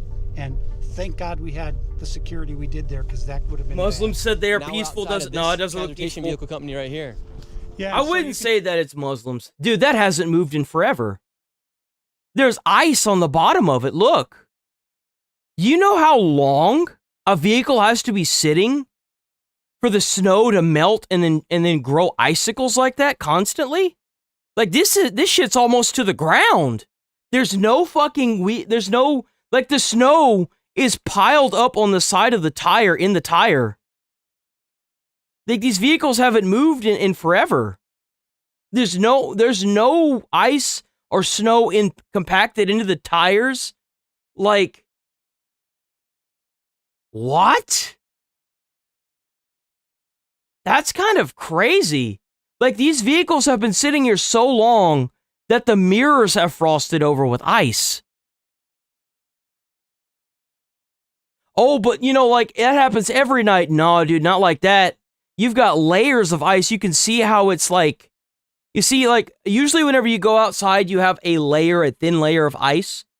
But, like, this is like, it, like, you could even see it, like, usually you don't have dimples in the ice like that. You don't have, like, crusted on like that.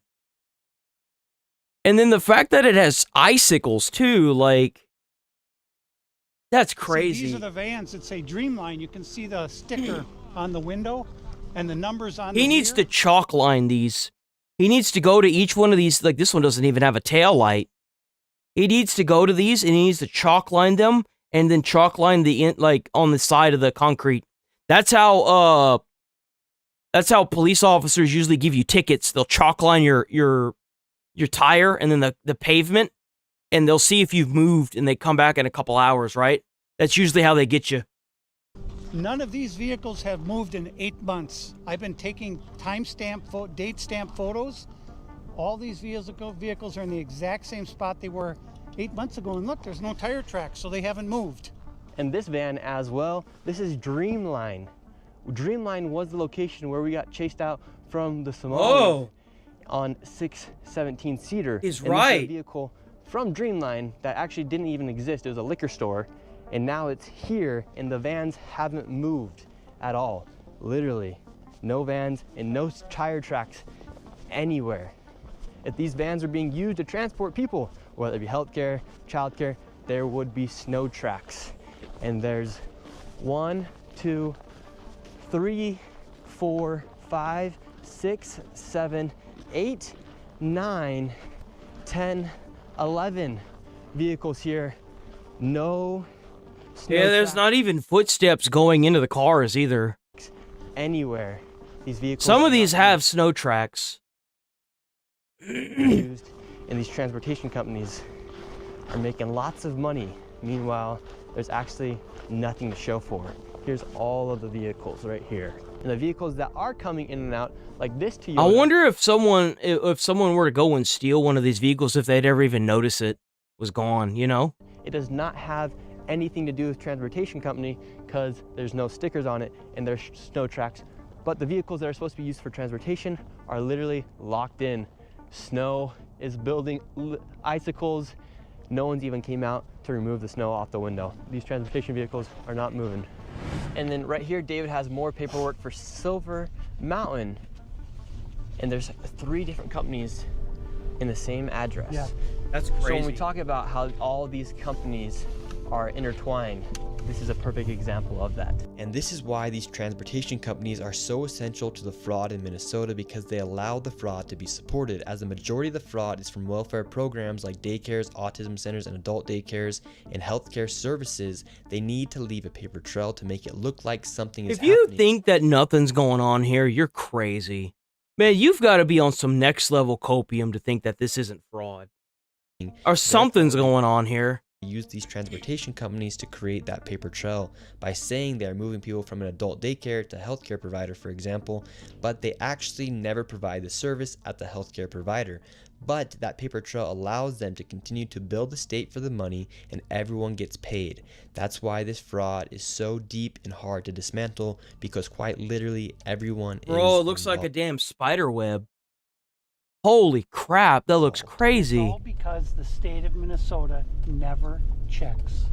All right, so this is actually the location for Silver Mountain Inc., LLC, and Co. Let's see if any... Yes, we're wondering where Silver Mountain. Silver Mountain? Silver Mountain. Oh, I don't know that. Where it is. It's Another Somalian. 22 Park Avenue. Huh. Where is Silver Mountain here? Silver Mountain. You don't have a permission to do that. Okay, You so were Silver Mountain does not exist. You were No, the name, the name's not, the name's not Silver Mountain, it's just Silver Mountain. Don't ask me Healthcare. that. When you come... All right, So sir. Silver Well, Mountain? so It's Silver, another way so to- Silver that's Mountain the does way not to make a exist. business. 27, You're making a 22 business. Park You have Avenue. millions of people watching you. Silver You're making Mountain. business to Okay, 600 sir. people. You have millions of people watching right Yes. now. Where is Silver Mountain? I don't know Home where Healthcare? Silver Mountain is. Okay, well that's what we're But looking for. All right, we're moving on. sitting there- So Silver Mountain does not exist. Oh, that's why he's got the security team. I think Nick Shirley's doing a fantastic job. I hope he uncovers this fraud all across the country. I hope he makes billions doing it. He deserves it. He's doing a great job, bro. David, we're just simply asking for where is Silver Mountain? Home Yeah, they're Healthcare? not even being confrontational. They just keep asking the same question. Where is this place? Where is it at? Why are you getting money for doing this? See these Like, companies. I mean, this is shocking. not a single one of them either. Like, all the places they visit, not a single one. Supposed to be in that building, and he's never heard of them. He doesn't know anything about them. And look, so And then they try to run you out, too. And you know what's really crazy? You know these places are connected because, here's why they're all connected. Because they all know who Nick Shirley is. That's the crazy thing. It's there, right there, Somali Senior Center and Adult Day Services, a daycare right there. All these welfare companies. Yeah, look at are all the the fucking daycares around these places too. They literally cause a spiderweb network around them. That's crazy. But their businesses, that business didn't even exist. It's all fraud, all of it. So right there is a transportation company, no passenger, just a driver. How come you think when it comes time to take accountability for what's happening, or just to answer simple questions about the fraud, they can't answer? Well, I think their reaction tells you all you need to know. The reaction is so violent that if there was no fraud going on, they would say, what are you talking about? They would have a civil conversation, but they can't because they know we're shining the light on the fraud, and they have Yeah, no why else would they be violent? Why else would they be so quick to start yelling and screaming and cursing at you unless they know they just got caught doing something defense. like... So, in their mind, being loud and using profanity is their only defense. Because I'm trying to give them the opportunity to say, where are the transportation, why they don't have their vehicles here, other than if they are out driving right now. And what's the story behind this business?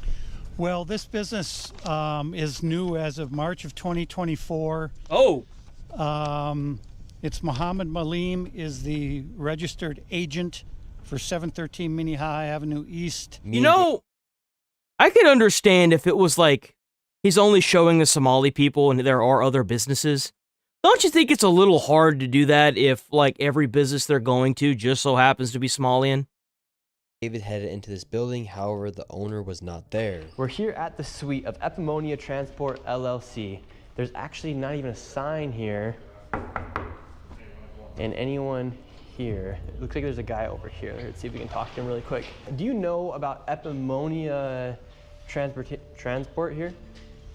So there was a transportation company here in 305 for a long time, even before I joined the building a few years ago. He's never really here. I've seen the office a couple times. There's barely anything in there but a couch. And then I see him maybe twice a month at IF. So And there's no transport vehicles outside. Massive parking lot, but no transport. I've never seen one. I've been here for 3 years, and I'm always here. You know what's crazy is, you know, now that Nick Shirley's talked up about this, people are seeing him whenever he does his investigation, and they're walking over and relaying the information that they need to relay to further the investigation, dude. Like, W people, seriously. I'm a workaholic. I'm just nonstop here, so I know everybody in the building, and this specific space here is probably the most sketchy out of any other business here. Everyone else is here. They're friendlier. He just pops in and out. And for instance, this guy Muhammad, he should have his business in 308. There should be transportation vehicles outside. There's nothing. That's weird that you say 308 because he's always been in 305 for the last 3 years. That's so weird. So he's even lying on his public records with the government. I would assume if he was to make and doing fraud, it makes He even knows the guy's name. Switch it up and throw people off track. It would be the first thing somebody would do, I would think. So since the fraud has started to be exposed, Muhammad has left the scene, and that guy just said, he confirmed that there has never even been transportation. Bro, it's crazy, these people making all that money and they not even doing anything. People could work almost their entire lives and never hit 5.2 mil. And they just raking that shit in on a yearly basis. Vehicles outside. So Muhammad, we doing it the wrong way, Nigel. We doing it the wrong damn way, brother. Completely left the scene. He's nowhere to be found, and this parking lot, massive parking lot, actually never even had any transport vehicles, according to the guy who lived or had his office next to Muhammad. How quick do you think the fraud would dry out here in Minnesota if they were to cut out the transportation side of the fraud? I think it would have a massive effect, and that the signal that would send would let people know the party's over. Because if me and you were it is. It's been over since Trump got into office. Nick Shirley blowing the lid off of this is just like the icing on the cake. We either have to find a family member, drive ourselves, or pay for an Uber. How come they even have this set up? Yeah, I tried to arrange a ride with one of these Somali transportation Dude, companies. does that mean that Uber and Lyft are using these transportation funds as well? Because they provide a transportation service? That's crazy. They said they were all full. So now we're at 2833 13th Avenue South in Minneapolis. And there's supposed to be a non-emergency medical transportation company here called Advance Mobility Incorporated. And what's interesting about this company is that state records show that it first registered with the state of Minnesota in 1999. Damn! They have been in business for over 26 years. Yes, correct. And so we're gonna go inside. They must have a lot of vehicles. So this is Advanced Mobility 2833, boarded up. All these windows are covered right here. We're gonna see if we can go inside. Damn, he's already in the front door. There's a bunch of shops in here. We have money transferring shop. We got another money transfer shop. Here, there's a coffee shop. Let's see if Advanced Mobility. Somalians, look at that. Another clothing store. Bro, it's like a whole underground network. Mobility here. Do you know 224? I don't think you guys are allowed to record it. Do you know where Advanced Mobility is? Suite 224. She's recording over there, so. Suite 224. Do you guys know where Advanced Mobility is? Do you guys know where Advanced Mobility is? Advanced Mobility? Yeah, we're looking for it. Never heard of it? What is this? Bro, look at this place. This looks like an entire shopping center. It's like a whole shopping center. They even have like products from like foreign countries in here. What the fuck is this? This is crazy. Ever heard of it? It's literally like an underground like shopping mall. Oh, my name is Nick Shirley. We're just looking for Advanced Mobility. Where's Advanced Mobility at? We don't care about Advanced Mobility. That's what we're asking for. All right, we're looking for Advanced Mobility. Nobody can help us right now. We got a whole group of people trying to. They're literally like stores, man. There's stores in here. We're looking for Advanced Mobility. What the fuck? Advanced Mobility. What is this? Get the out of here, man. Get out. You need to get out. Get out. Get out. Right? Now they're pushing us out of here. Where's advanced mobility at? We don't care about advanced mobility. That's what we're Bro, look, they even have like little like food centers and stuff. They got like a shake shop. What the fuck? Bro, look, there's like small businesses and everything in here. It's like a whole damn community in there. So advanced mobility is not anywhere here. We're leaving, sir. Would you like to give a statement on what's happening here in Minnesota? You make stuff up. This is a lie. I don't care. Who do you work for? Who do you work for? No, who do you You can't ask who he works for to have the government shut it down because he doesn't work for anybody. Nick Shirley. Who do you work for? Nick Shirley, sir. I don't care about Nick Shirley. That's you. Yes, sir. But who do you work for? For Nick Shirley. Bro, they trying to figure out who the old man works for. They trying to figure out how he figured it out. Care about Nick Shirley. That's who he's working for today. Watch, come to find out he's like a government agent that was being tasked by Trump to like locate a random YouTuber that does this kind of stuff to blow the lid off to get Tim Walz out of office to fix the entire problem. This is from the state of Minnesota. We don't care about that. Get out of here. And see, you guys say I can't film, but look at you guys filming. You can do that. You can film here. Yeah, you better damn well be able to film there if taxpayer dollars are paying for that. Mobility doesn't exist. Well, so what was interesting was we walked in there, and on the state's website, it says it's in Suite 224, but it's a one-story building. So they've been doing that since like 95, 90 something, right? How is it that little center has been there for so long? It's like they've literally built a community right there. It's insane. They've gotten so comfortable just taking taxpayer dollars. Suites had the number 2 on them. It doesn't exist. And it's been registered since 1999, and it doesn't exist. Yeah, 1999. All right, next location. David, where are we at? We're at what's called Ray's, R-A-Y-Z Transportation, LLC. And this is Ray's Transportation. We're on a street. There's no parking lot for any transportation vehicles. We'll see what happens. This is the address for Ray's Transportation. See if anybody is here. Is Ray's Transportation here, sir? I don't know. Transportation place. There's no transportation places here. Security. Okay, well, it's just Ray's. Healthcare places. R-A-Y-Z. Well, I think it's confirmed they're not here, David. So it's confirmed that Ray Transportation, all of these transportation companies don't exist. They're kind of like ghost companies. They exist on paper, but they don't actually exist in person. Would you like to see anybody in the government here held accountable? Most definitely, because there can definitely be an allocation of funds. And what's your message to Tim Walz? Make a change, because there's definitely, even when it comes down to like the kids and stuff, there's definitely stuff that like we need spaces for the things that are going on that they're not doing. We need these type of spaces for it. Now this is some crazy stuff, but I'm glad that you bringing light to it. It is a crazy, interesting. And that's what's crazier about it is like you can ask anybody that lives there, and they all say the same thing. They know something's going on. They just don't know what. Situation. Hey, what's up? What you got going on, man? Hey. You keep that false narrative that you be going on. It's a nonsense. You should get in your car because you should not be doing that, right? You are creating misinformation. This is not fair. It's not fair for the American people to be doing that. It's not fair. For calling you out for stealing. Dude, even the guy that he's interviewing is stepping in front of Nick. You see that? You see that? You see him stepping in front of Nick? You see that? It's not Bro's not about to let that happen. That Minnesota not about to let that happen. He's like, nah, man, you ain't doing that. You're not being fair. You see that? Woo! You're not being fair. Yeah, you cannot come into the community and be doing that. So we shouldn't allow fraud to be happening, right? Let the legal system do its job. Well, it's failed. We got a governor. We got an attorney general. Let them do the job. You're not in a position to do the job. You're not a prosecutor. If you want to run for office, go ahead, run for office. Yeah, but that's the crazy thing is that he doesn't have to be a prosecutor.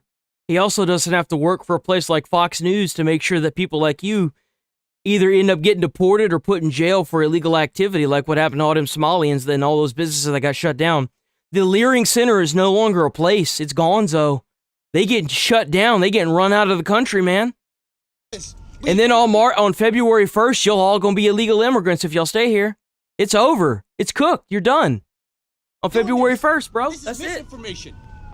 This is information. How is it misinformation, sir? It's from the This is what you're doing. state You're of coming Minnesota. You're coming everywhere. Where you coming from?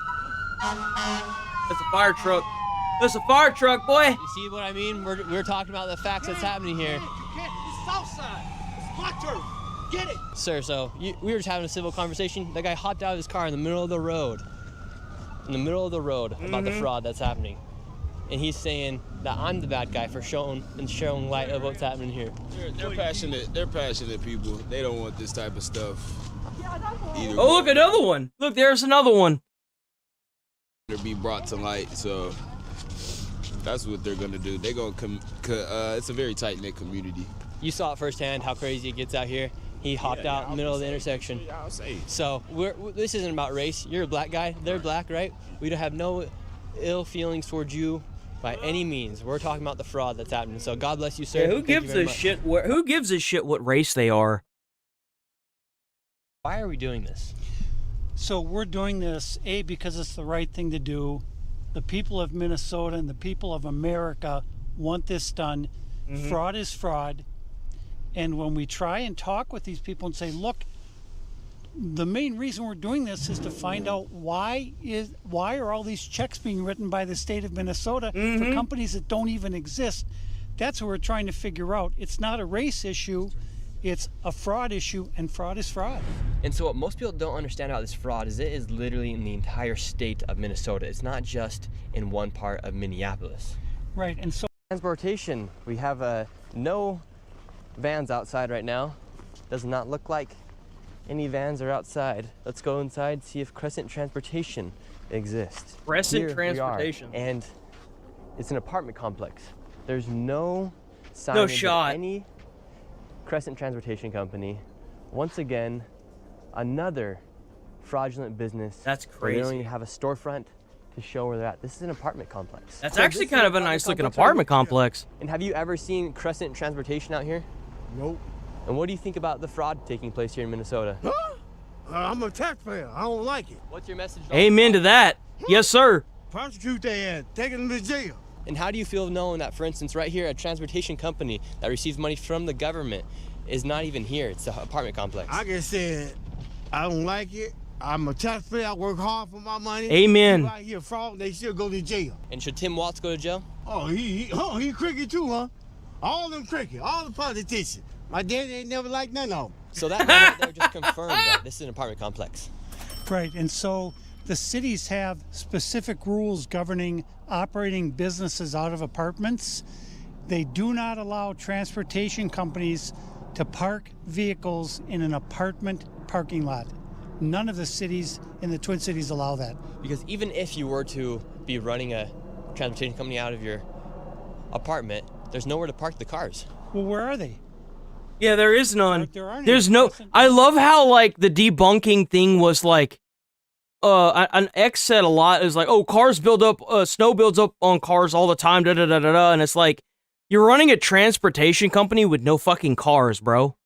Like, how can you possibly defend that? Come on. Say anything with Crescent on it anywhere. More fraud taking place here. So this is called Hopkins Child Care Center. You know what makes me wonder how many people are like this in a lot of the like states in the country where they just have one dude or one girl that goes out of their way and just digs into things and finds things they shouldn't, and they just don't have a platform or a voice in which to get the information out to. Because like if he had made a YouTube channel and published this, he wouldn't have gotten any views whatsoever. But because Nick Shirley already had a platform with views, it's just boom out. Facility is licensed to hold 118 children, so this should be a really big facility. That And should be a this year massive facility. alone, they have received $2.25 million from the state of Minnesota. Damn. And last year, they received $1.92 million. from That the this state is per yearly basis they're getting all this money.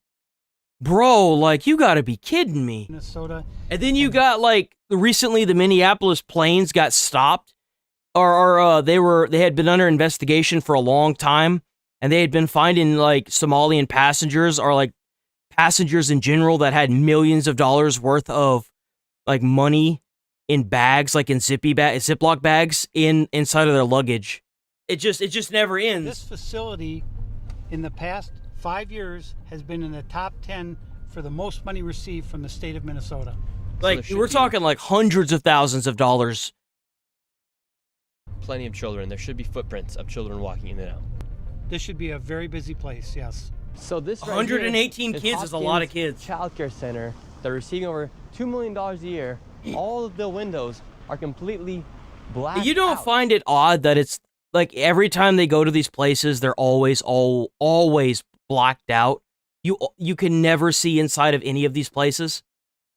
You don't find that odd at all. Like, how could you possibly watch Nick Shirley's videos and not think that something is going on? No footprints anywhere going into the store. There's not even a schedule for when they're supposed to be open. And it's locked. Midday right now. This is the back side of the daycare. Ringing the doorbell right now. The lights are on. See if anybody comes. Hello, sir. How are you doing? How are you doing? Yes, sir. Ring doorbell for deliveries. Get out. This is our business. Oh, damn. We don't care what you do on the parking lot. Go this side. Yeah. This private. I can be here in the parking lot. No. You don't be here. Wait, What can are we you ask looking you for? about It's a parking lot. Here, it's all right. It's all right. Can we ask you about the daycare? No. I don't care, Ken. Sir, I'm not racist. You have to live here. I'm asking No. You don't ask me nothing. man. $2.25 million. Get out, you guys. Get out. $2.5 million. Get out. This is a business. Get out, hey. Get out. What are you looking for? We're asking. We just want to Get out. We just want to ask you about $2.25 million. Get out. You say get out of here, man. This is a shit show, man. This is a shit show. Get out. Jesus. Get out. No, you cannot. You cannot do that. Where? Get out. This is. Get out, man. No. Get lost. Get out. No. Sir. You have to get out. This is our property. Get out. Why? Can I ask you about the daycare? I have the paperwork right here. No. Get out. What's the need Get for out. $2.25 million for a I'm telling daycare? you, get out. Get Can out. you answer the question? Get out. No, I don't ask. Get out, guys. Prince in the It's crazy, man. Just answer the question. No. Just answer Get the out. question. No. Simple questions. Millions of people are watching right now. They came out with guns blazing. All we want to know is where are the children? 118 children, no footprints in the snow. All of their vehicles were sitting there with 2 feet of snow on them. They haven't moved in months. The windows are all blacked out. Yeah. It's the same thing at all these daycares. 4 men came out. Yet they couldn't answer the simple question. We had it right here. You know what's another thing that I'd like to bring up? I don't know how it is nowadays, but whenever I was growing up, whenever I went to daycares, like, well, my mom worked at one, so it was free for me to go. You notice how it's like all women for the most part? You never see any dudes. Yet at all these daycares, there's nothing but like Somali men for the most part. You don't find that fucking odd at all? Like, I don't think I've ever, like, I just thought about that. I was like, I don't think I've ever been to a daycare where there was a guy, period. Like, it was all women. That doesn't strike you as odd at all? 118 children. $2.25 million this year. Welcome to Minnesota. Now this daycare center, how much money has this one received? So this this child care center is called Proud Child Care Center, and it's in Eden Prairie, Minnesota, which is a very high income area. It's a further out suburb from Minneapolis. Enroll a child. I have a son named Joey. My name's Nick Shirley. Yeah, I'm just coming out and seeing if I could enroll my child, Joey. We just want to get a statement as to why this daycare needs $1.26 million, and if it's even possible to enroll somebody like my child. They go back to the Leering Center? You guys can't give a clear statement or fraud, as now they had been confirmed. Oh my God, they have shirts. Bro, I didn't even realize they had shirts. Oh my God, these hoodies are beast mode. Oh my fucking God, he made hoodies. No shot, bro. Quality Leering Center. Closed down, and now they're shuffling children into the daycare. No shot. Said this facility was closed. Bro, they showed up to the Quality Leering Center wearing better shirts.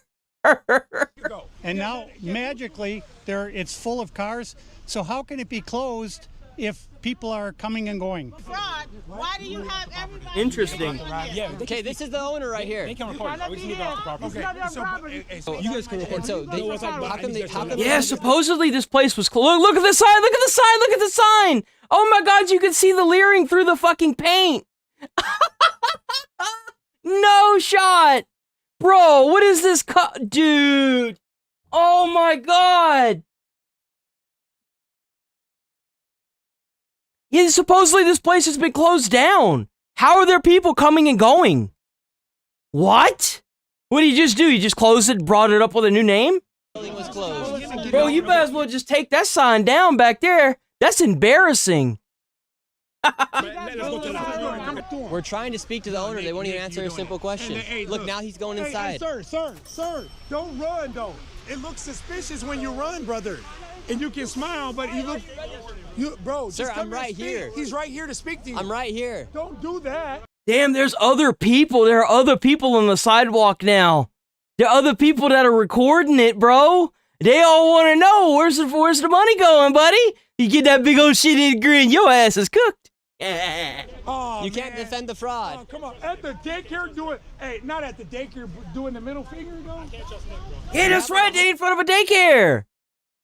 Cameras on it. Now, both of these people have interesting ties with politicians inside of Minnesota. Really? For instance, the man who's running the daycare, he was celebrating with Mayor Fry. Oh, look, there he is. Re-election of mayor inside of Minneapolis. And then this lady right here seems to be a friend of Ilhan Omar, as she has photos with her outside of the restaurant. Oh, and she also has shit. videos of her giving a tour to a separate What did I say?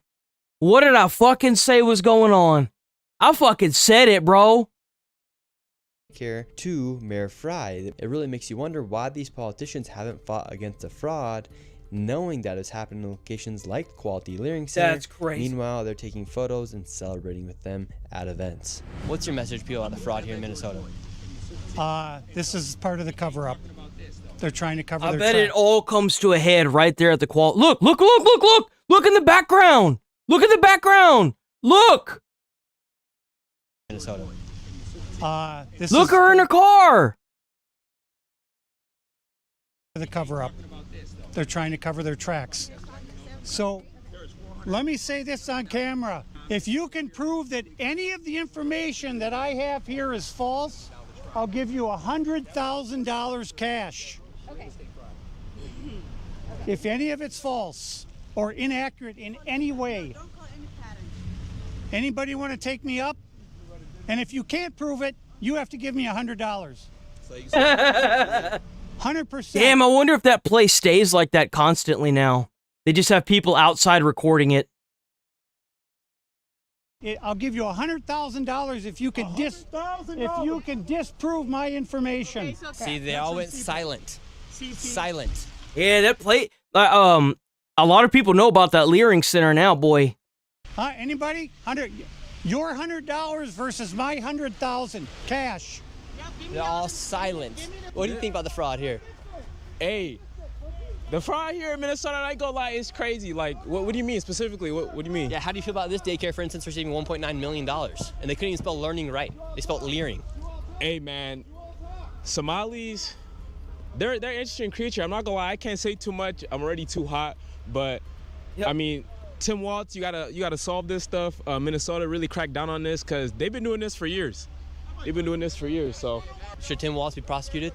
Hell yeah. And at this point, you're probably wondering where all the millions and billions of dollars has gone. Please tell me he shows the planes, please. It's been well tracked that a lot of the money, millions, hundreds My man, Nick Shirley.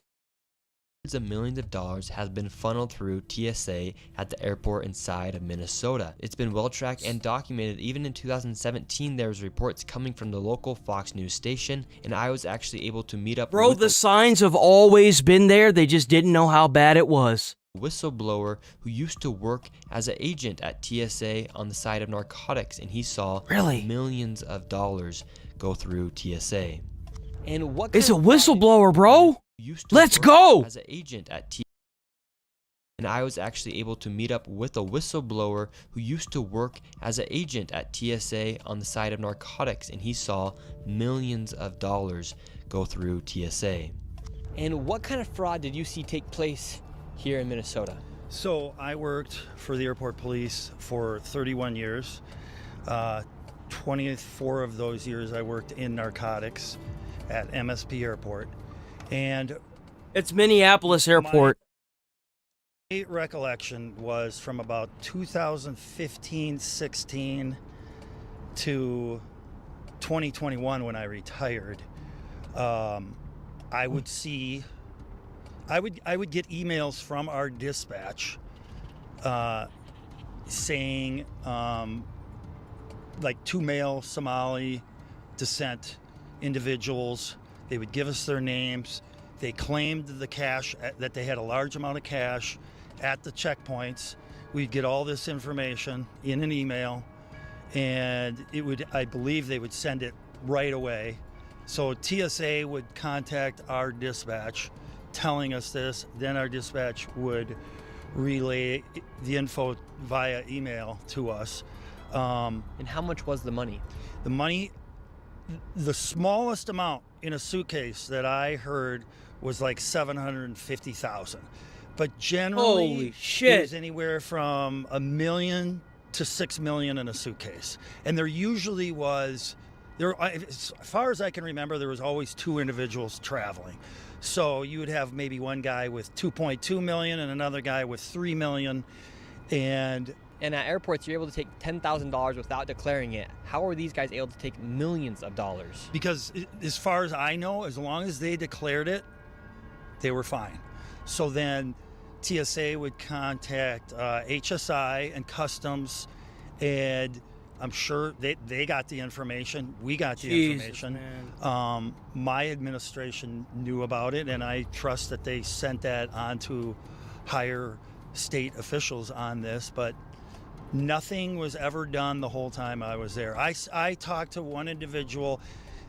We were going after narcotic cash leaving the airport. This was always fraud. We had no nexus to that this cash was related to narcotics. So our hands were kind of tied. We couldn't do a whole lot. How do you suspect these Somalians had millions of dollars to move in an airport? We would rack our heads all the time, like, where are they getting this? Where in the world are they getting this money? And I had heard about these daycares and whatnot, but I mean, I thought at the time, okay, maybe they had 10 daycares, but apparently they have a lot more than that. We were all just racking our heads trying to figure this out. So you openly saw just millions of dollars get moved through these airports. I saw one time, I saw an open suitcase with the cash because we were looking into seeing if it was narcotics related, which it was not. How much money do you think moved through the airport in your time? Millions, literally millions and millions. I mean, we're talking for a good 5-6 years, you're talking, I don't know, 5 to 6 million a week. It would happen twice a week. You would get twice a week where there would be somebody flying, 2 people flying out with $1 to 2 to 3 to 4 or 5 million dollars twice a week, every week, without fail. And where were those people traveling to? So this is the word I got, that they would fly to Atlanta, take a flight from Atlanta to Dubai, and then apparently what I had heard was it was too dangerous to go any further with it, so they'd wire the money to Somalia. Whether they scraped a whole bunch off the top and did that, I don't know. Wow, so they take the money from That's crazy. Minnesota, take it to Atlanta, and then take it to Dubai, and then from Dubai they then wire the money. Correct. I don't know that for sure, but that's what I was told by other investigators. So all the taxpayers' dollars were getting funneled through the airports and then taken to Dubai to be sent to Somalia. Yes. Yes. It appears that's how it all went down, yes. Dude, what? That's crazy. That's actually fucking crazy, bro. W. Nick Shirley. You're talking... W. Nick Shirley, bro. Seriously, W. Nick Shirley. I can't even begin to like, holy shit, bro.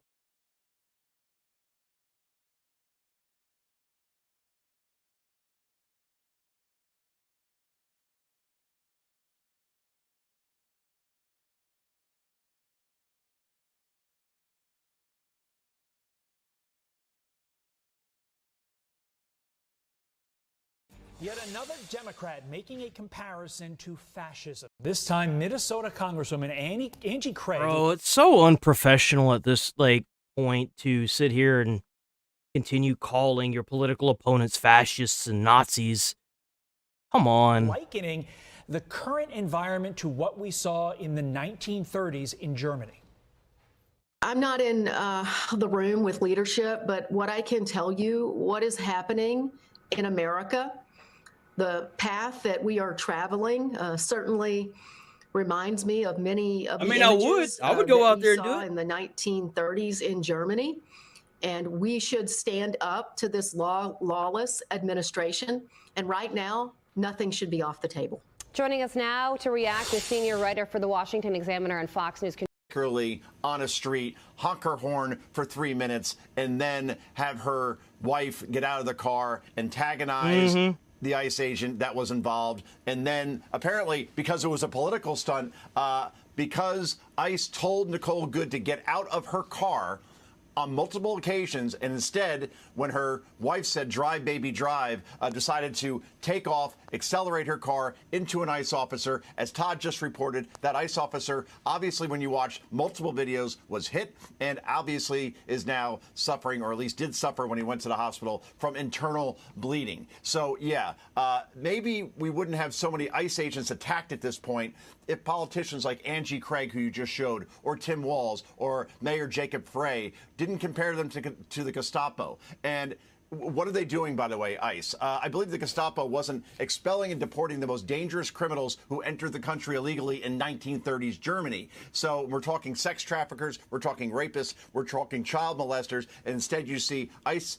agents being attacked by fireworks, being dragged, as the ICE officer involved in Nicole Good's death was back in June for 100 feet. He had needed 33 stitches for that, so he's been through this multiple times. And again, I'll leave it here, guys. Angie Craig, who you showed at the top of the segment, is the same person who said this about Somali fraud in Minnesota. Quote, "Instead of focusing on making life better for folks across the country, President Trump is yet again using legal immigrants as political pawns. It's not only a distraction, it's a disgrace." So despite overwhelming evidence, Craig is still defending the Somalian community when it comes to fraud in her state that happened under her watch, and at the same time attacking ICE agents who are simply doing their job. Minnesota's a mess right now, guys. You might as well call it Mogadishu. Joe, you mentioned the word Gestapo. Here are some incidents of Democrat politicians using that very word, hearkening back to Nazi Germany in the 40s. Listen.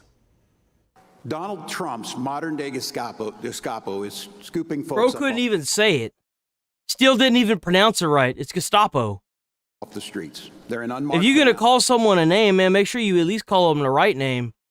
wearing masks, being shipped off to foreign torture dungeons. It does Foreign torture dungeons.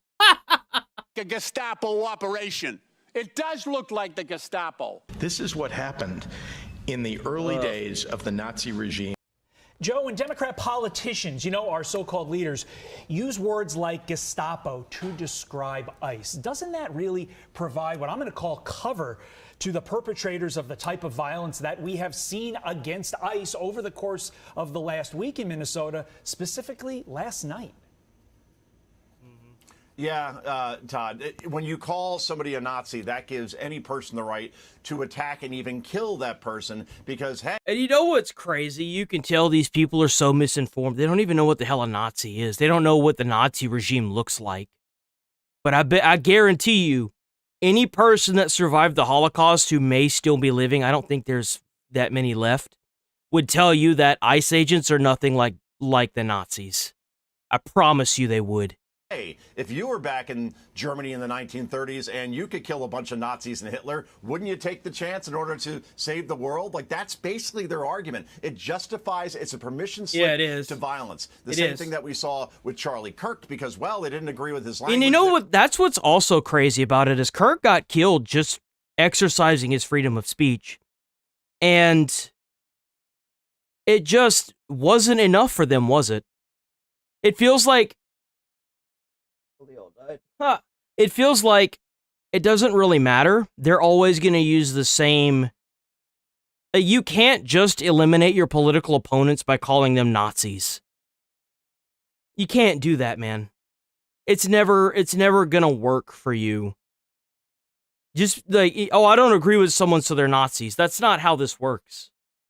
Therefore, he was compared to a Nazi. Therefore, it was okay to kill him. And now the same thing we're seeing with ICE agents. And if there's not one politician in Minnesota that can stand up and say, this is wrong, this is not how you go about protesting ICE by attacking them physically. Well, they can't because they're all lining their pockets with taxpayer money.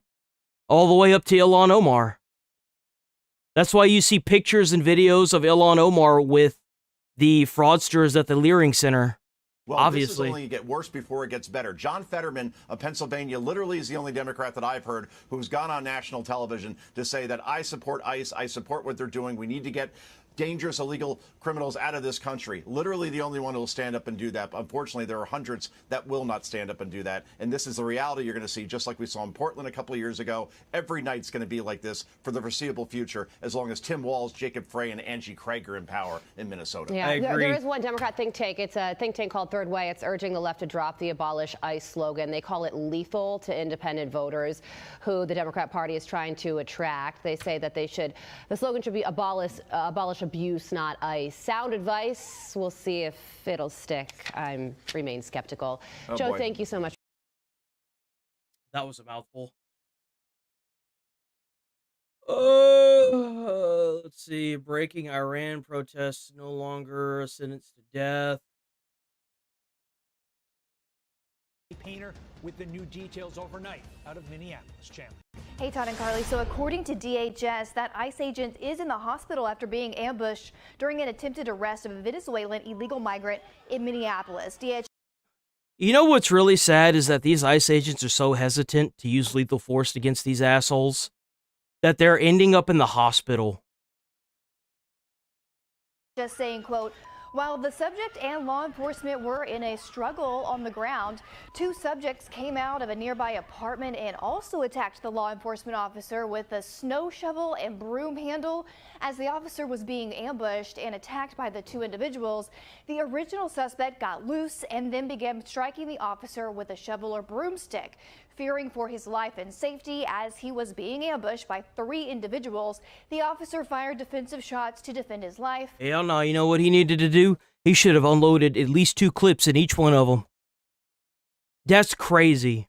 That's crazy. That's actual insanity. Defensive shots. Man, they would have killed him. They would have killed that agent. The initial subject was shot in the leg. Last night, protesters, of course, That's crazy. gathered at the site of That's that crazy. incident in Minneapolis as Police Chief Brian O'Hara urged them to leave. The crowd is engaging in unlawful acts. They have thrown fireworks. Bro, I ain't even gonna lie. That jacket is slick, bro. That is a slick jacket. Bro is representing wearing that. At police officers, and at multiple times, gas has been deployed. Police are attempting to disperse this unlawful assembly at this time. I urge anyone that is at the scene to leave immediately. That's the Minneapolis police chief saying, stop doing this. It's illegal. This is already a very tense situation, and we do not need this to escalate any further. And despite this violence against ICE agents, Minneapolis Mayor Jacob Frey is still pointing blame at the officers' conduct. Listen to this. Let's be very clear. I've seen conduct from ICE that is disgusting and is intolerable. If it were your city, it would be unacceptable there too. Bro. And for anyone that is taking the bait tonight, stop. That is not helpful. Go home.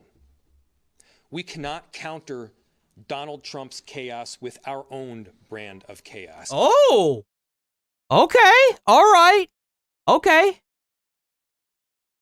Minnesota Governor Tim Walz said in a statement that state investigators were at the scene and that, quote, "I know you're angry, I'm angry. What Donald Trump wants is violence in the streets, but Minnesota will remain an island of decency, of justice, of community, and of Yeah, well, that's not going to happen because you've got schizos from all over the country showing up there, brother. peace. Don't give him what he wants." I don't understand how Donald Trump hasn't invoked the not even insurrection, martial law.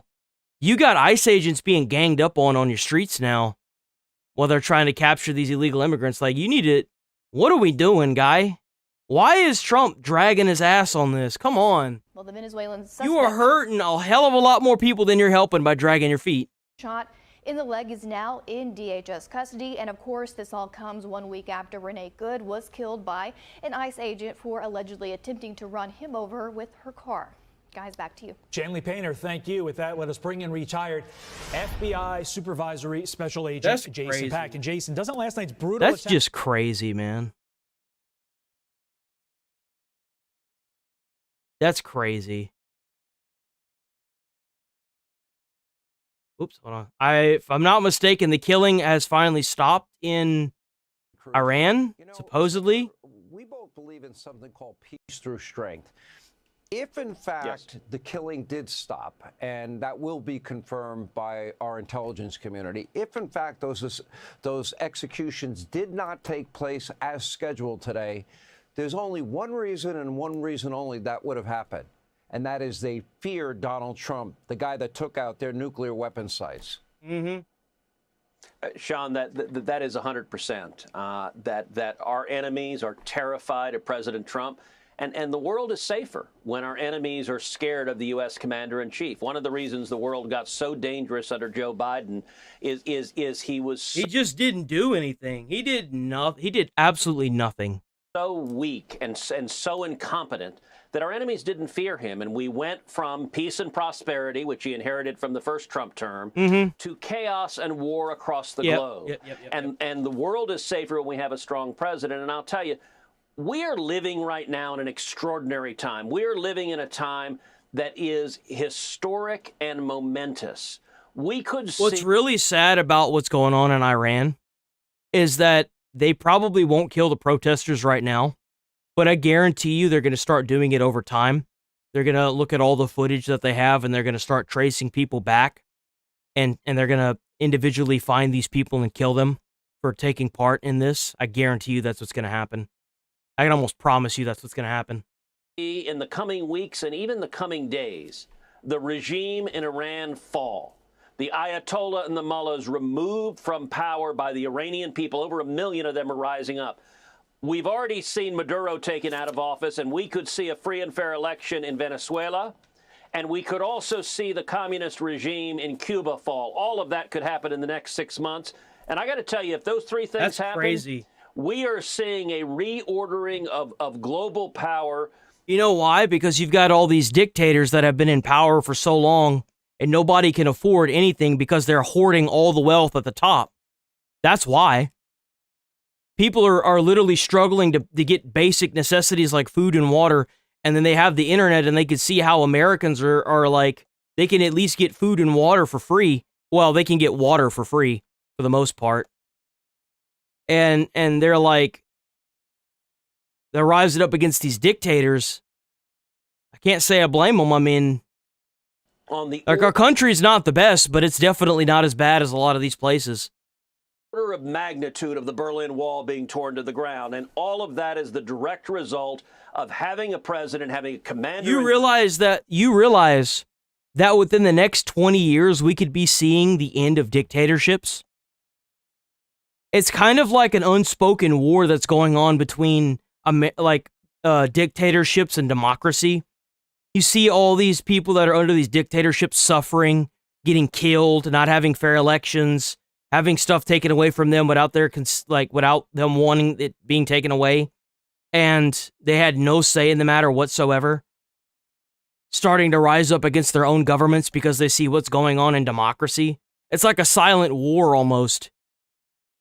Chief with strength and the willingness to stand up to our enemies and defend America, and the rest of the world reacts to that. Well, look at Venezuela as another example of peace through strength working. Okay, Maduro's gone.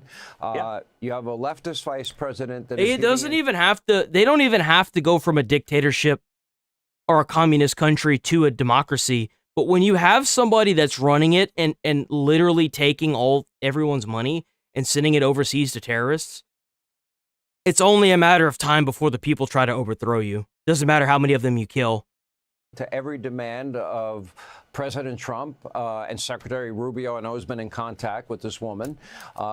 50 million barrels of oil they're giving the U.S., number one. They have agreed to only trade with the U.S. They have freed political prisoners. And by the way, breaking news, they freed 4 Americans who were being held hostage. Would that happen, except maybe this interim president doesn't want to be Maduro herself? Yeah. Look, I think that's certainly right. You know, on Monday, I was down in San Antonio, and I visited with the 3 soldiers who were injured in the raid arresting Maduro. And all 3 of them, young men, proud to serve their country. And I told all 3 of them, you were part of something historic. On behalf of your country, let me say thank you. And the impact in Venezuela is profound. Maduro was a massive drug dealer. He had trafficked thousands of tons of cocaine. And I think that he's right to an extent. I think that I hope that Venezuela could prosper. Well, I guess only time can tell. Time can really only tell how it's going to go, you know?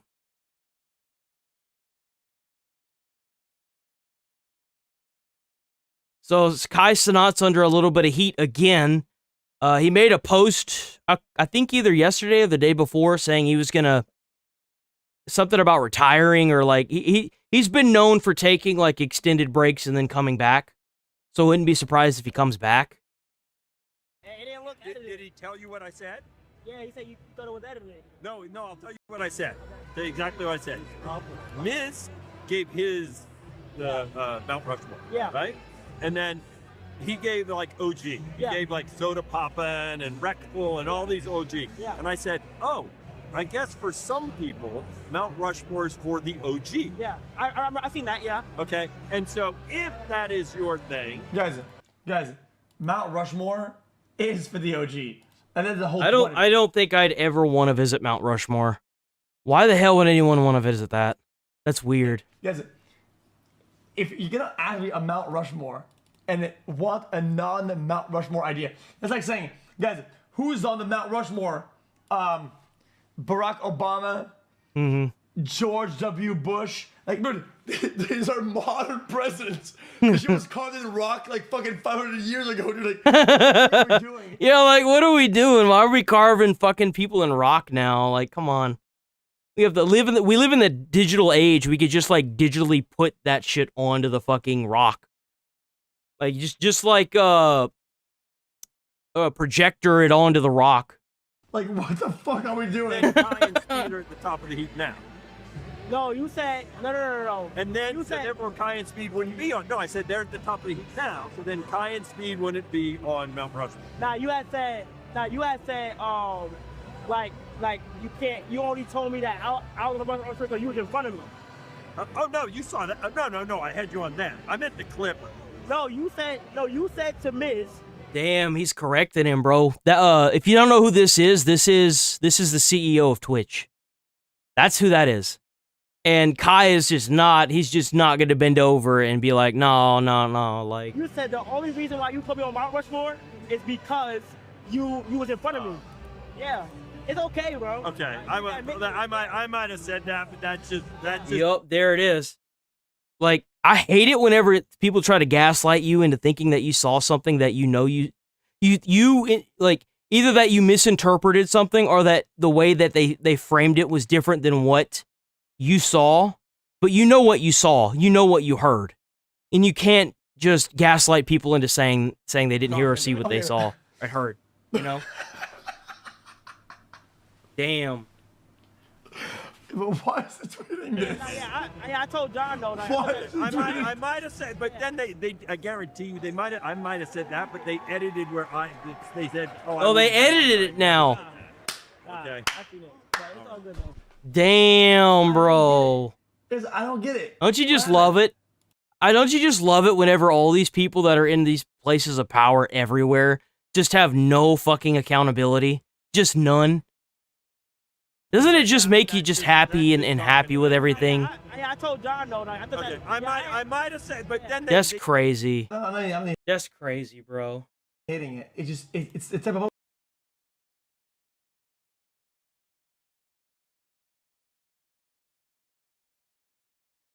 So the Golden Globes happened. I didn't even know the Golden Globes were still going on. I thought they were dead, bro. I ain't even gonna lie. Who shows up to this anymore? Golden Globes, the Temu version of the Oscars, which themselves are becoming so Is culturally that Macaulay Culkin? Holy crap, it is. that they won't even be broadcast on network TV in a few years because they're moving on to YouTube. Damn, man, imagine being so obscure and unpopular that YouTube's the only platform that'll have you. Oh, wait.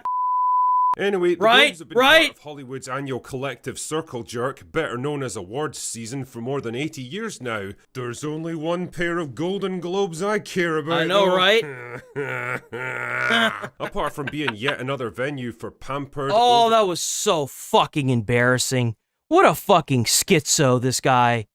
I can't, it hurts my soul to think that this guy was the Hulk, man. Celebrities in $10,000 suits to get together over free champagne and pontificate about the failings and shortcomings of the unwashed masses that they never even have to deal with. They do at least serve a useful purpose as a barometer of the He talked about the stuff that's going on in Minneapolis, but he didn't want to talk about the stuff that was going on in Iran. I feel like anytime one of these people talks about what's going on in Minneapolis, the person that's asking them questions should immediately try to, like, catch them off guard by, like, being like, well, what do you think, how do you feel about what's going on in Iran? How do you feel about the genocide that's going on there?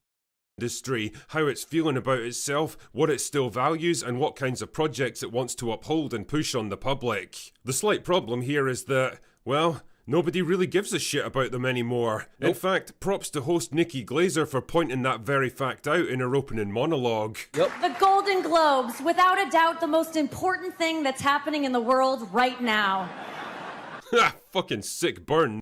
That was harsh.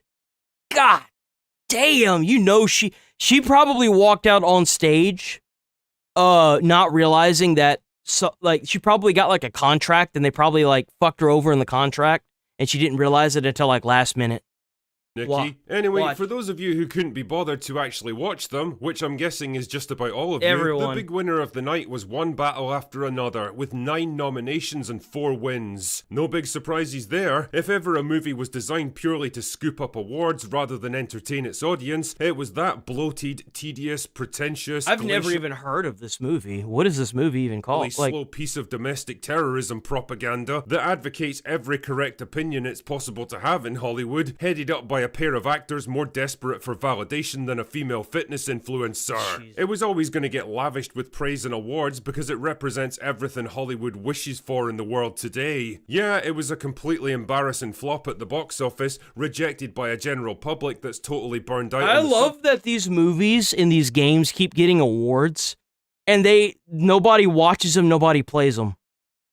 Like Astro Bot. Nobody played fucking Astro Bot when it came out, dude. It should have been Black Myth Wukong that won last year. Or not last year, but the year before that. Yet somehow Astro Bot won Game of the Year? Come on. Subject matter, but that was never the point, was it? It was a film made by and for Hollywoods. A nice little comfort blanket to clutch to their chests while the house burns down around them. Hope it was worth the $150 million price tag, lads. 150 mil? Dude, there's no The way. hit of the night was Sentimental Value with 8 nominations, a Norwegian family drama about a pair of sisters reconnecting with their estranged father later in life that I'm willing to bet almost nobody in America has even heard of, never mind bothered to watch. Never seen it. Don't get me wrong, it's always nice to see Stellan Skarsgård getting the recognition he deserves, and I know the Globes always tries to include more international cinema in its lineup, but holy fuck, this is hardly the kind of movie that's going to capture the cultural zeitgeist or fire the passions of audiences everywhere. That's so One of the big weird. That's so fucking weird. surprises of the night for me though was Sinners. It got Yeah, 7 buddy. nominations but only brought home 2, and one of those was for cinematic or box office achievement, basically an award for making lots of money, something I'm still scratching my head over. Really? Honestly, considering Ryan Coogler's a bit of a darling of the industry at this point and the film tackles a lot of stuff that Hollywood pretends to care about, I'd have expected a lot more from it. Oh well. It was nice to see K-pop Demon Hunters getting some recognition though, winning Best... Apparently, K-pop Demon Hunter was really good. That's what I've heard. I've heard that it's good. Animated feature and Best... I heard that from grown men that have went to it, like YouTubers and stuff. So I don't know why they're watching it, but they did. Original song. Well done, my little soda pops. I knew you could do it. You ever see something so bizarre that you have to do a double take just to make sure you're not hallucinating? I do, because most of the time, I am. Turns out drinking toilet duck really isn't good for you. But in this case, I wasn't hallucinating. They really did nominate Bella Ramsey for Best Actress in a TV series for her work in The Last of Us.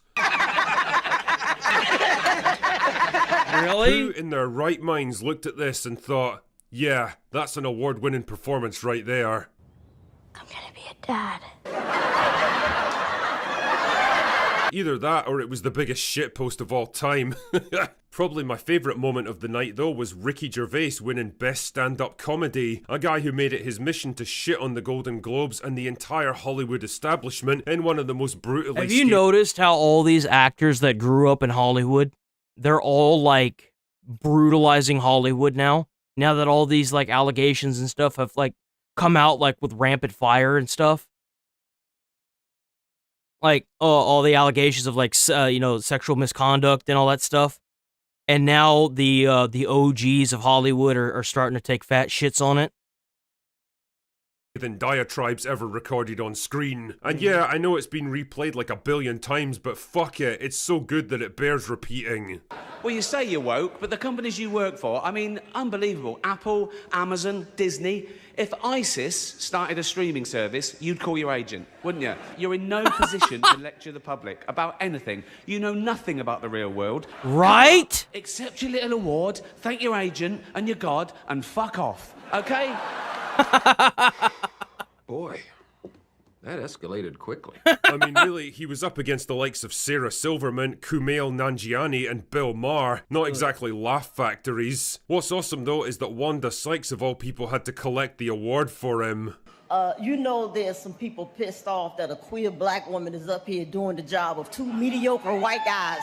Oh, right. We're still doing this, are we? Damn, I feel like I've been teleported back to 5 years ago when stuff like this was still popular. Here's a fun little game you can play at home, boys and girls. Bring up any random interview with Wanda Sykes and take a shot every time she mentions her race, gender, or sexuality. I can guarantee you'll be blackout drunk within a matter of minutes. Right. What did we really expect from all this, though? I mean, no Hollywood awards show would be complete without the obligatory grandstanding and partisan political lectures, most of them coming courtesy of nobody's favourite actor, Mark I pretend to support popular thing, Ruffalo, who was just so stricken with grief about the recent events in Minneapolis that he could barely even bring himself to enjoy the lavish showbiz party that had been laid on for him.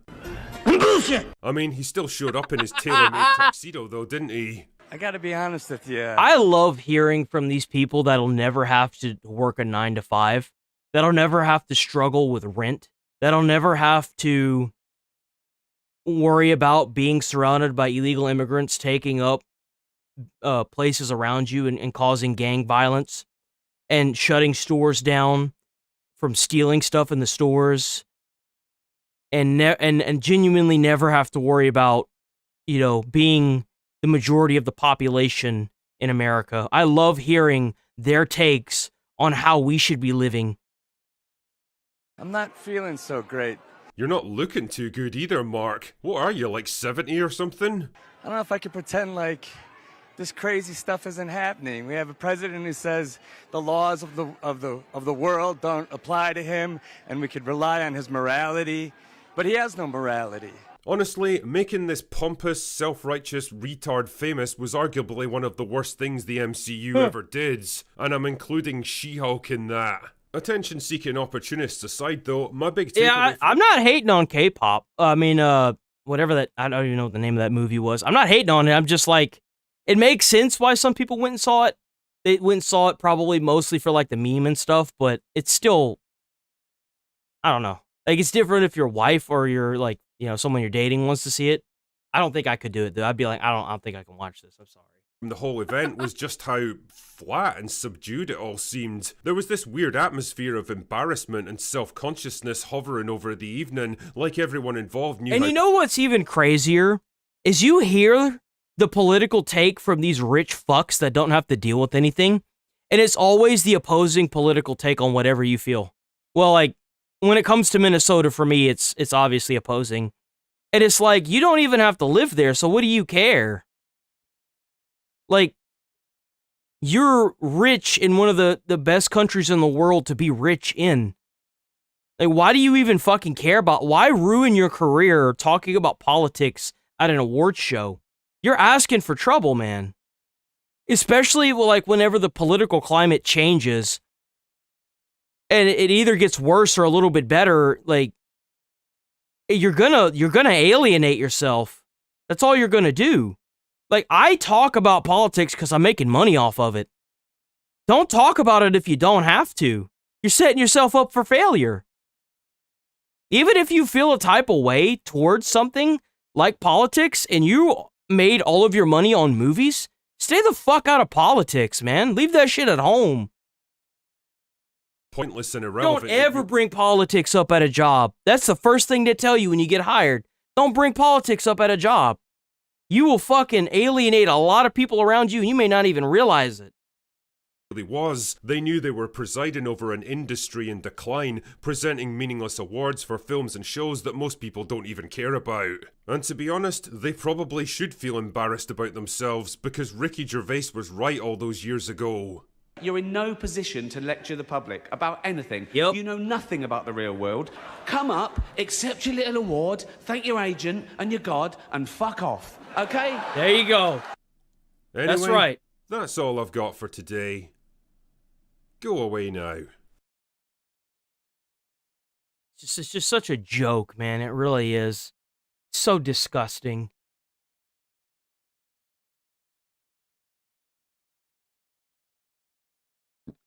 Oh my god, excuse me. Hold on.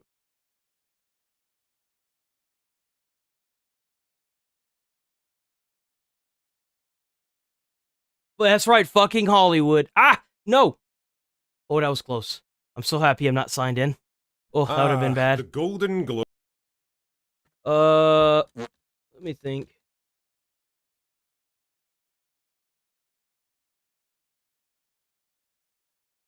I don't want to just take that. Let me see if any Fox News has anything else. Hold on.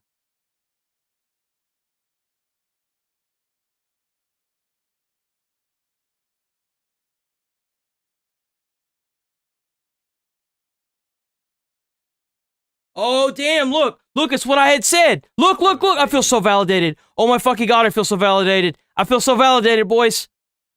The Insurrection Act may be the only way to end the nonsense in Minnesota is what I'm going to call this video.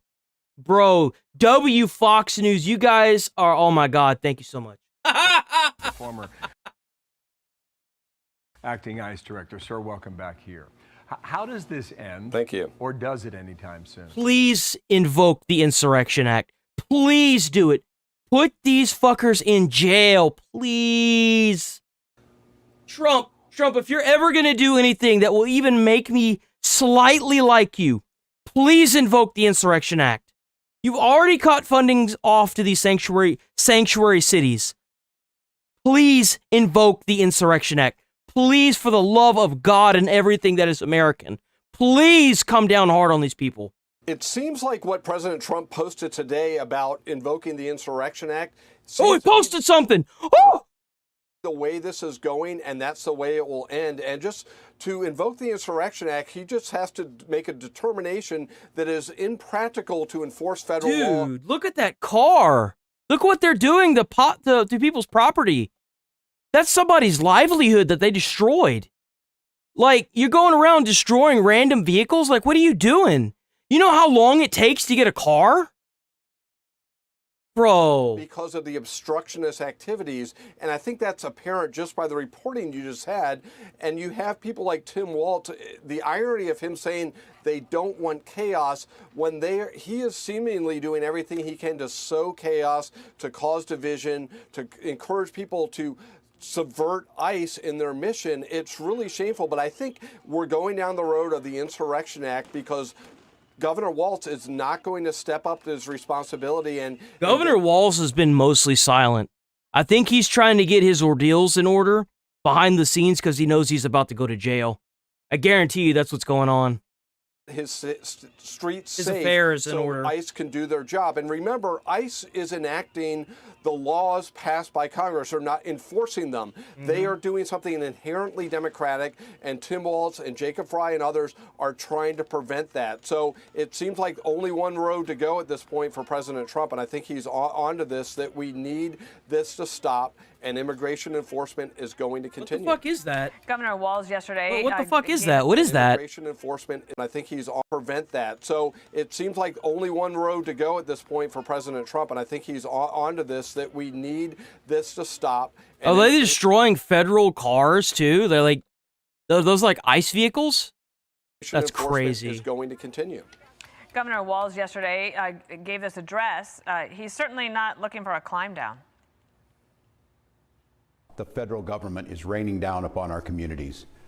2,000 to 3,000 armed agents of the federal government have been deployed to Minnesota. Why don't you talk about that, about police? You know, police are always armed, right? I don't see you talking about how the police officers are a problem for your fucking communities. Oh, wait. You did. Armed, masked, undertrained ICE agents are going door to door. Carry your phone with you. We already discussed the training that the ICE agents go through in a prior stream. I don't think I have to redo that, but I guess I will. They go through I think it was like, what is it, 4 to 8 weeks or 7 weeks of training, something like that. They go through an entire crash course. It's no different than becoming a firefighter or like an Army service member. Though, I think you get fast-tracked even more if you already were like a veteran or something like that, like already part of the military. And if you see these ICE agents in your neighborhood... You also get like fire, and you get live fire training, and you also get diffusion training as well. But it's kind of hard to diffuse a conversation when you're getting run over by a car. Last time I checked, the car doesn't have a voice or, you know, the ability to talk. But I mean, I don't know. I mean, that's the one thing on the internet that I haven't heard that, you know, I'm surprised I haven't heard is, like, you know, why didn't he try to discuss with the car that is trying to run him over? Why the car's doing it? Help us create a database of the atrocities against Minnesotans. Atrocities is a strong word. Insurrection Act is a strong word. I mean, this feels like after a week, it's not anywhere close to de-escalating, but actually... It's an insurrection. That's what it is, man. It's a fucking insurrection. It's treason. You're literally bringing in illegal immigrants to gain political power, so they're literally voting for you. You're using a vouching system for 5 people, for fuck's sake. Like, how is this even still going on? How? There's so many people getting hurt because of this. Seriously, man. Yeah, it almost seems like they want to have another George Floyd 2020 summer. But you know what he doesn't mention is the people that ICE has been removing, sex offenders, violent criminals. ICE has been taking them off of Minnesota streets, and these are people that Minnesota would not turn over to ICE. They'd rather put them out in the community. So if he would just cooperate and help with getting the serious criminals off the street, everyone would benefit. But Minnesotans and you see what needs to happen with Minnesota? Trump needs to pull the Insurrection Act on Minnesota. They need to push in the United States Army. They need to arrest thousands of, or however many people, I doubt it's thousands of people that are protesting in the streets. They need to cut all federal funding, which has already been done. They've already cut federal funding. And they need to completely obliterate Minnesota. They need to make Minnesota that one sheep in the crowd that was chosen for the chopping block to put everyone else in line. That's what they need to do. You're part of the United States of America. Fall in fucking line. You don't each have your own individual democracies. We fall under the United States of America, all 50 states. American people as a whole are benefiting from President Trump's actions. We have a 20% crime reduction last year, just in the first year, and that's because President Trump has removed approximately 400,000 plus illegal aliens with criminal records. So President Trump is making things safer, and people like Waltz want to keep this going probably for political reasons, and it's very shameful. But you're right, I think it does seem to be getting worse, and they don't seem to be doing anything they can to tamp it down. Tim Waltz should say ICE has a legitimate job to do. If you have a different view, voice that view, but stay out of their way. But he can't do that. I sense that the mayor's changing his tune. Yesterday he said, "Yeah, the mayor has been. I think they're starting to get scared. I do. I think they're genuinely scared that, because the thing is like, if Trump invokes that Insurrection Act, it's over. It's done. Like, you can't take it back. And that's genuinely what needs to happen. They need to crack down so hard on Minnesota that LA, Chicago, and all these other states that are being stupid fall in line. If they have a problem with it, take all those people that are out there rioting and vote in the next election. That's what you got to do. Stop burning shit. Stop breaking cars. Stop destroying property. Stop throwing fireworks at federal agents. If you want it to change, take it to the ballot box. Seriously. To the chaos that the White House wants. That's what he's saying. In other words, like, pull back the reins on this. But this comment from the governor about creating a database. Right. What do you do with that? Well, it's clearly designed to intimidate ICE from doing their job. They're also implying we're going to prosecute these ICE agents for doing the, quote unquote, atrocities. Of course, hopefully, the ICE agents do know they do have. That's like if the United States Army invades a foreign country, like Venezuela, and then the Venezuelan police want to arrest an army person for, like, I don't know, kidnapping Maduro, dude. Like, what are we doing here? Come on. Jesus Christ. Clause immunity, and it's been well litigated in the courts, but it's still an effort to intimidate them from doing their job. And the overall theme here is the Democratic Party does not want illegal immigrants deported, and they are doing everything they can to resist it. They don't want them deported because they're using the votes. Duh. Or either that or they're skimming money off the top of all that fraud, like in Minnesota.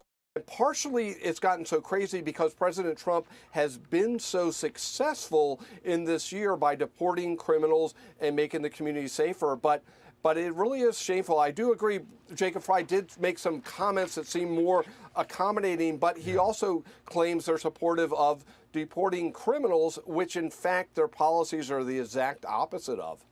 But I don't think the people who are protesting are listening to the mayor or the governor. They're listening to ICE Watch. They don't really care, dude. They're out there. A lot of those people are out there just to loot. Guarantee you, they're out there just to cause chaos. They don't care about anything.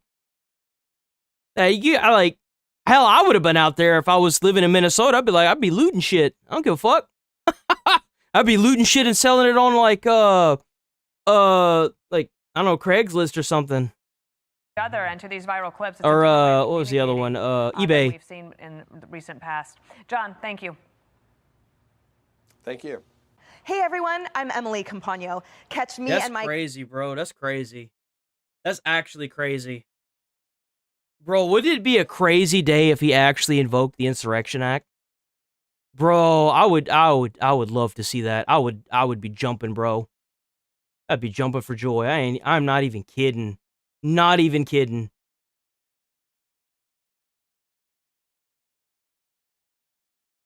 Here you go. Ainsley. Paramount just dropped the nuke. It's over, boys. Paramount's Landman obliterates the pronoun argument after a show introduced a non-binary character. Oh boy. Are you? Your roommate. Are you on the cheerleading team? Do I look like a fucking cheerleader? I'm pagan. I'm Ainsley. Pagan. Pagan? Pagan. Like the godless religion. It's actually Latin. Means country dweller. Are you from the country? I am from Minneapolis. Big surprise. Could have predicted that. Is pagan Viking? Still Latin, like I said 7 seconds ago. It's a ferret. That's a long boy. It's a ferret. From the weasel family. Just getting used to your smell. Uh-huh. You be opposed to a room freshener? A toxic airborne petrochemical that I breathe into my lungs. Man. So what are your pronouns? It's gotta be so exhausting being around these fucking people. Do you really want to live in a society where this is a thing? My pronouns? Well, I would hope that's pretty clear. Yeah, I don't make assumptions. I use they, them. You know, I've always been curious. Why they, them? Because there's just one of you, and those are plural pronouns. Never really understood the hoopla of pronouns. My name's Ainsley, and I just can't really come up with a reason why you would address me in third person in a conversation that I'm a part of. So if you do, I'm probably not there. So I wouldn't really know what pronouns you're using anyway. That's marriage material, boys. I don't give a fuck what planet you're from. That's marriage material. 100%. You could be from Minnesota. You could be from Chicago. This lady knows what the fuck she's talking about, bro. Holy God.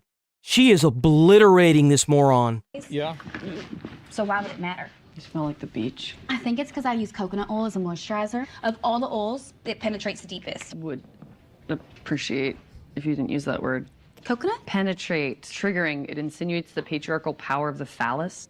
Penis. Do you eat meat? Are we still talking about penises? I'm vegan. I would prefer you don't eat meat in this room. I don't like Yeah, that ain't gonna happen. The first thing I'd do is pull out a big ass stick of jerky and eat that shit right in front of her. I wouldn't give a fuck, bro. I'd be like, me and you gonna get along just fine, guy. Or thing, whatever the fuck you call yourself. Soon it's not gonna matter. Soon you're gonna have to say either guy or girl. Especially with how the stuff's going in how the Senate right now is going through stuff, or whatever the Congress is trying to figure out what male and female is, you know what I'm saying? Like, it's only a matter of time. I mean, I don't like it played in the room. This is my safe space. I need my environment crafted to support my mental health. I think the more attention you give your Bro, we gotta get all these little fucktards. We gotta line these people up. We gotta send them to like a military boot camp. So that way, whenever they say, I need this crafted to help with my mental space, they can say, I don't give a fuck about your mental well-being. You're gonna do what the fuck I tell you to do when I tell you to do it, and you're gonna fucking like it. Like it, you little shit stain. That's what needs to happen with these people. Seriously. That's exactly what needs to happen. Why should we conform the world around these people that are just weird as shit, bro? mental health better. Pagan. Pagan. That's what I said. No. The thing is that most of the people that I know that turned into people like this, I remember them from high school. Nobody liked them. Nobody wanted to be around them. They didn't have any friends. Man, yeah, you probably got to go somewhere else. I'm gonna let you, they meditate. Man. Yep. Yeah. Right? Nobody wants to be. Could you imagine that? Just walking on eggshells like that fucking dude, I could not. I'd be like, you either gonna have to conform to me because I'm gonna do what the fuck I want, or you just gonna have to get the fuck up out of here. Emotionally draining? Well, I think that what's very interesting about it. Why would you want to cater to this mentality? Bro, like, it's so exhausting. How, like, just obviously So it's like, oh, I need all these things to make my mental well-being better, but you don't ever consider anyone else the fuck around you. You don't consider anyone around you. The fuck? Why should I cater to your bullshit if you're not even, like, so respect isn't given, it's earned, motherfucker. Like, when did this start happening? These people are too, about how, like, okay, you have this nasty smelly ferret in the room, but the other person can't use air freshener to make the room not smell like your nasty smelly ferret. Like, they're so inclusive, and like, really, it's just selfishness. That's what it is. Crazy, unbearable people. Yeah, they're so fucking obnoxious, man. It's crazy.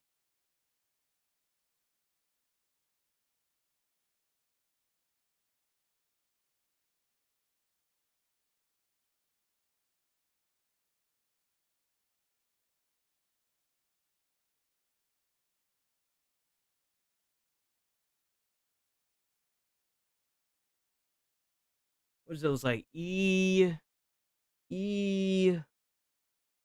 Woo body cam.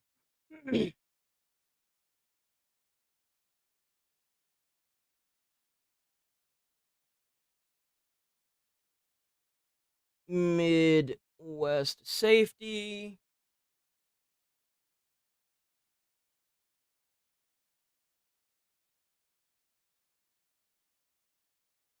What the hell? Landlord from hell stabs 6-year-old boy? What the fuck? Okay, we gonna watch this and then we probably gonna roll up out of here after this.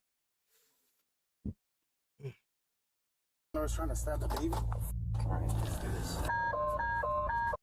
Attention all South units, 33 traffic. 9 North 6 and 23 Plainfield. Yo, W Midwest Safety, please check out Midwest Safety. Hell yeah, Midwest Safety. Oh, you know, this is gonna be a rough video for him to cover. He does not even saying anything at the start. Police!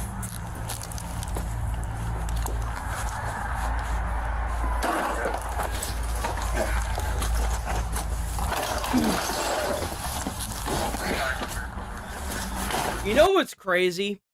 Whenever I did my firefighter training, they said that this is the last thing you want to do. They showed us the mule kick method. It's where you put your back to the door and you break it down like that. Which I would imagine if you're a firefighter trying to go into a building, it would work out better if you didn't do that. If you were a police officer in the instance that someone could shoot through the door, you know? So, but I've heard stories of firefighters messing their knees up doing this. Like one firefighter even broke their knee like upwards doing that. Someone's in.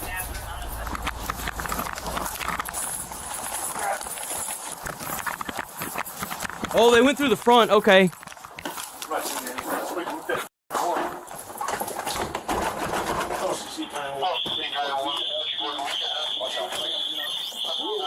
Hey. Where do you want to go? Will County Sheriff Police, if you're in here, come on out now. Will County Sheriff Police. Wait, what was that? What did that say? Will County Sheriff Police. Unresponsive 6-year-old. Jesus fuck Christ, bro. Back door's open. Rigo. Yeah. Rigo. John down. Got one? Oh my god. Yeah. Yes. Hold on to 52. We got one child with Hold on. Holy f***. laceration to the chest. Who's here? Come on. Oh, damn, dude, she's fucked up. Go that way. Go that way. Now. Over here. Ma'am, I need you out. This way. You got her? We have him. I'm going back. Stay on him. He'll finish you out. Bro, there ain't no way you didn't hear that child getting stabbed in there. You was in the bathroom and you didn't hear that child getting stabbed. You know that child was screaming bloody fucking murder. How you not go out there and help that kid? Bro, I'm 5'6", bro. If I hear a fucking kid screaming bloody fucking murder, and I go out there and I see that, bro, someone's gonna die. Someone's gonna fucking die, because I'm gonna lose my shit. I don't give a flying fuck, bro.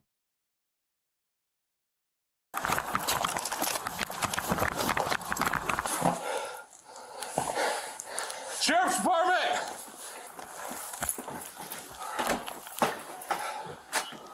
There's nothing back door. We got search. I got nothing in the back. It's clear. The back door is open. We need to open this up for FD now. Oh, there's the fire truck. Help me open this door. Bro, they better get that kid locked and loaded, like, quick. I got someone in the back! No. You see what I'm saying about them EMT training? See if those cops, instead of standing there, that lady, she could have already started, like, trying to get that boy's, like, shit done. Like, he could have been wrapped up. He could have been, like, you know, done. Every second counts when it comes to saving someone's life, bro. They're in back. They haven't made yet. Can you come this way? Is there only one child? Yeah. Okay, let's come on out. Yeah. You guys got the baby? I got someone out back. Yeah. Sir, you got one back, one back. That's him. You got gloves? Yeah, I got gloves. Put your gloves on. Can you talk? Yes. Tell me what happened. Okay.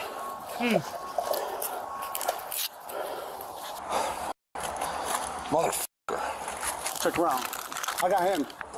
You stay right there, you understand? This way, this way. You got a young child. Bro, like, she could have walked out while I, like, she could have grabbed something and started just hitting him, bro. That's an old man. And you scared of that old man? What the fuck is wrong with you, man? She did the right thing by calling the police, but the minute that kid started screaming, she should have grabbed whatever she could and started hitting that old bastard. And then just not stop. Who else is in the house? Was just you? And who else? Stay right there, understand? Don't throw cuffs on him real quick. Yeah, laceration to the head. Okay, well, let's give him cuffs. Ain't no way, bro. We need to go. Okay. What do you need? What do you need? We're just leaving. Okay. Yeah, that's a bad. You see what I'm saying?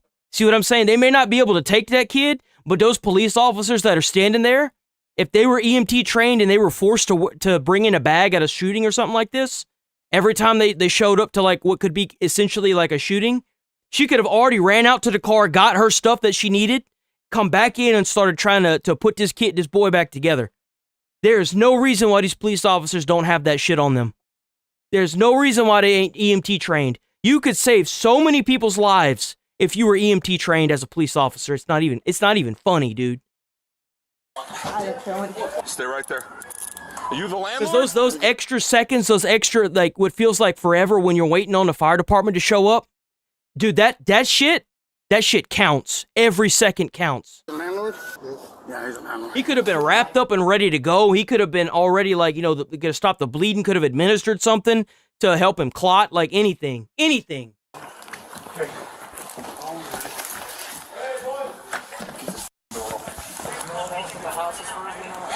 There's kids in there right now. Are there any cops in there? Yeah, there's one in there right now. Where we at? This way. First floor. Starting CPR. You neighbor? I need you to get inside real quick. Go. You guys get up. You got any weapons on you? Nothing on you? I'm moving them, all right? What do you do with the weapon? Hang on. Leave them there. Hang on, I'll help you. Hang on. Just leave them there real quick. Yeah, I'm just checking his pockets. I've seen one. Check. Is this the second one right under the chest? Yes. One, two, three. Yeah. 4, 5. Oh my God. I didn't see him at first. Then you call. Right here. Yeah, I know. What's your name? No. Joe? Yeah. We'll go in the house. We got that now. Bro, that's crazy. Did you guys check upstairs? What kind of check, please? Clear. Jesus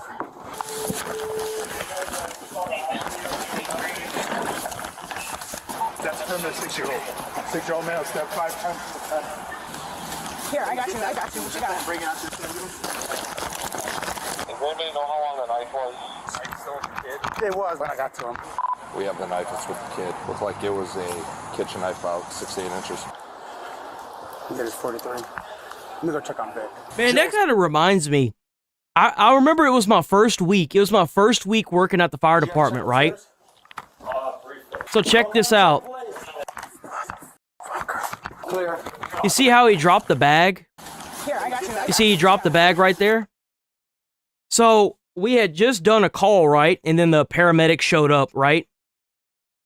And then the next day, or not actually, I don't even think it was nighttime. I think it was something. It was something that happened, right? And they took the stethoscope that was in the bag. The paramedics did. I don't think they realized they had. And my captain was like, "You didn't check the stuff this morning?" I was like, "No, I checked it. It was there." And he's like, "Well, where's it at?" And I was like, I bet one of the paramedics took it, right? And he's like, okay, you know that you're going to be in a lot of trouble if that's not what happened. I was like, I guarantee you that's what happened because I checked it. And sure enough, the following shift, the guy, my captain walked in and he's like, you're damn good. I was like, I know I saw it. I was like, there's no way. I saw it there. I had it in my hand. I turned it on. I knew it was there. They had taken it. It happens a lot, but it's mostly to like keep you on your toes, if anything. You have to make sure you know your shit. You have to.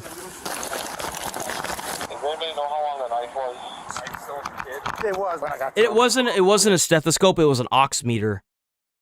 It was an oxygen little thing that you put on your finger. That's what it was. The knife that's with the kid looked like it was a kitchen knife about 6 to 8 inches. Jesus. That is 43. Let me go check on Vic. Joseph, right? Yeah. Vic. You good?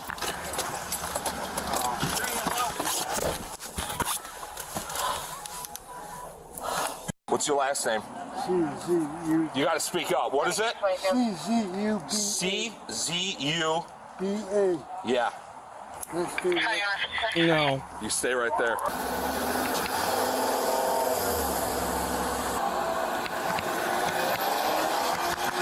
Thanks for showing up, you guys.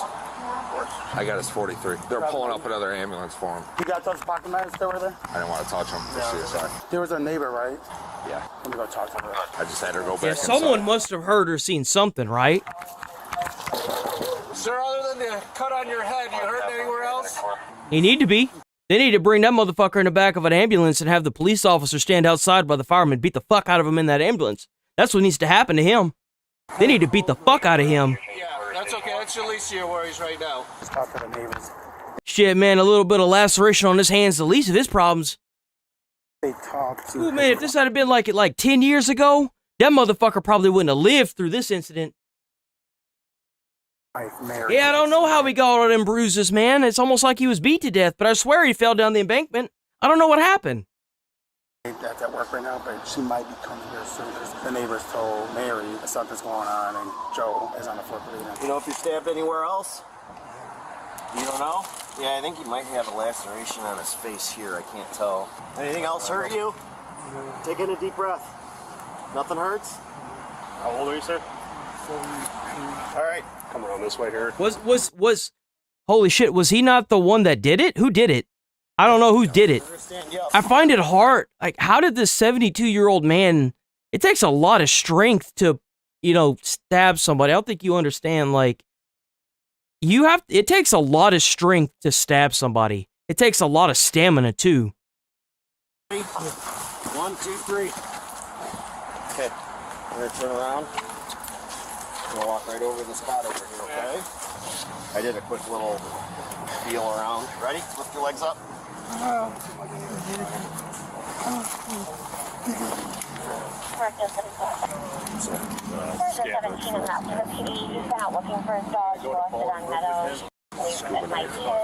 This was found on his person.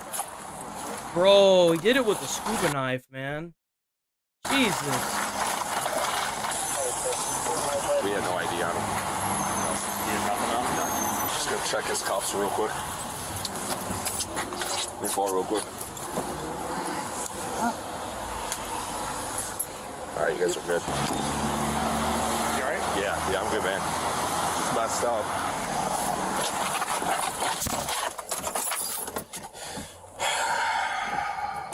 Officials immediately questioned the mother, who said she and her son had lived on the first floor of the house for 2 years. She had just celebrated his 6th birthday a week earlier. Their landlord, Joseph Chuba, and his wife Mary lived upstairs, though they shared the kitchen and living room space. Although she described Joseph as angry and abusive toward his wife, she said they occasionally helped each other when needed. She even recalled him greeting her once in Arabic, saying, "Assalamu alaikum," or hello, seemingly out of respect. But in the days after the then recent Hamas attack in Israel, his behavior toward her Muslim faith changed. She claimed that 4 days after the attack on the other side of the planet, he told her he was afraid of her and hated Muslims for killing people. When she advised that they pray for peace, he told her to contact her realtor and move out. 3 days later, Joseph knocked on her door as he had in the past when he needed help. This time, he suddenly forced his way in and confronted her about her inaction with the ongoing war. When she informed him she prayed for peace, he called her the devil and proceeded to punch and stab her, allegedly attempting to break her teeth. She was stabbed more than a dozen times, causing vision loss. Oh, holy shit. Joseph left the building only after she teeth. She was stabbed more than a dozen times, causing vision loss in one eye. Joseph left the building. Holy shit, she stabbed that lady in the fucking face. After she played dead, during which time she grabbed her phone, ran to the bathroom, and closed the door behind her. When Joseph re-entered the home, he found her 6-year-old son. She testified as she called 911. She heard her son's screams. Joseph stabbed the boy 26 times, leaving the knife in his body. Holy fuck, man!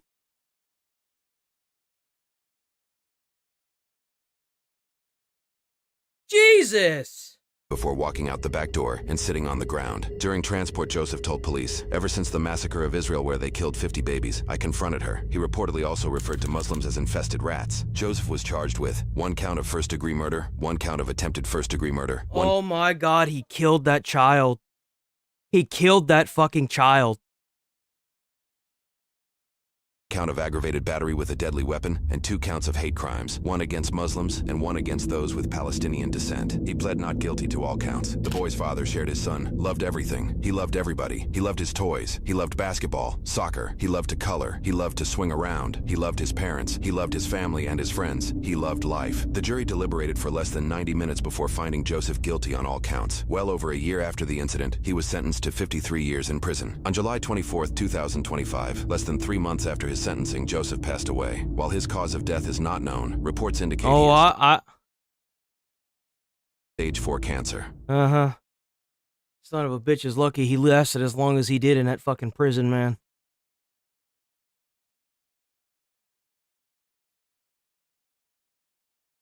Man. That fucking sucks. What a shit way to end the stream. Ah, damn, bro. That pisses me off. All that for some stupid shit going on all the way across the fucking world. Like, what are we doing?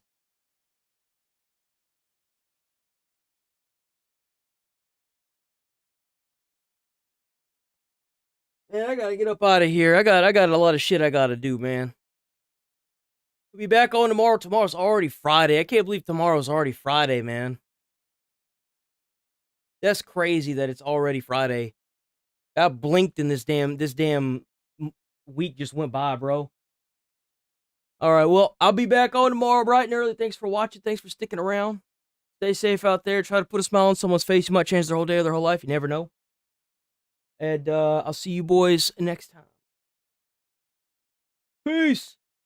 For the fakeness, if you wanna play tough and wanna hate this, I'll always show up. I don't ever slow up. No, I don't take shit. Hold on. It's not the one I wanted, damn it. Hold on, that's not the one I wanted. Come on.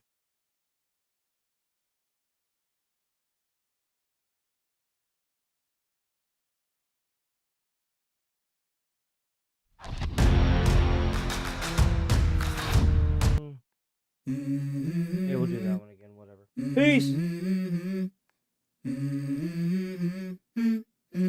Let's go. I wake up to a little bit of drool on my pillow, feel like it's gonna be a bad day.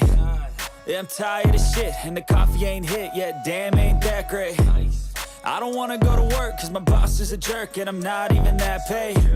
I need a change in my life, cause I don't feel alive, and there's nothing that makes me happy. Hold my beer for a minute, I'm about to quit my job, cash in for a ticket. I'm going on a trip, and I don't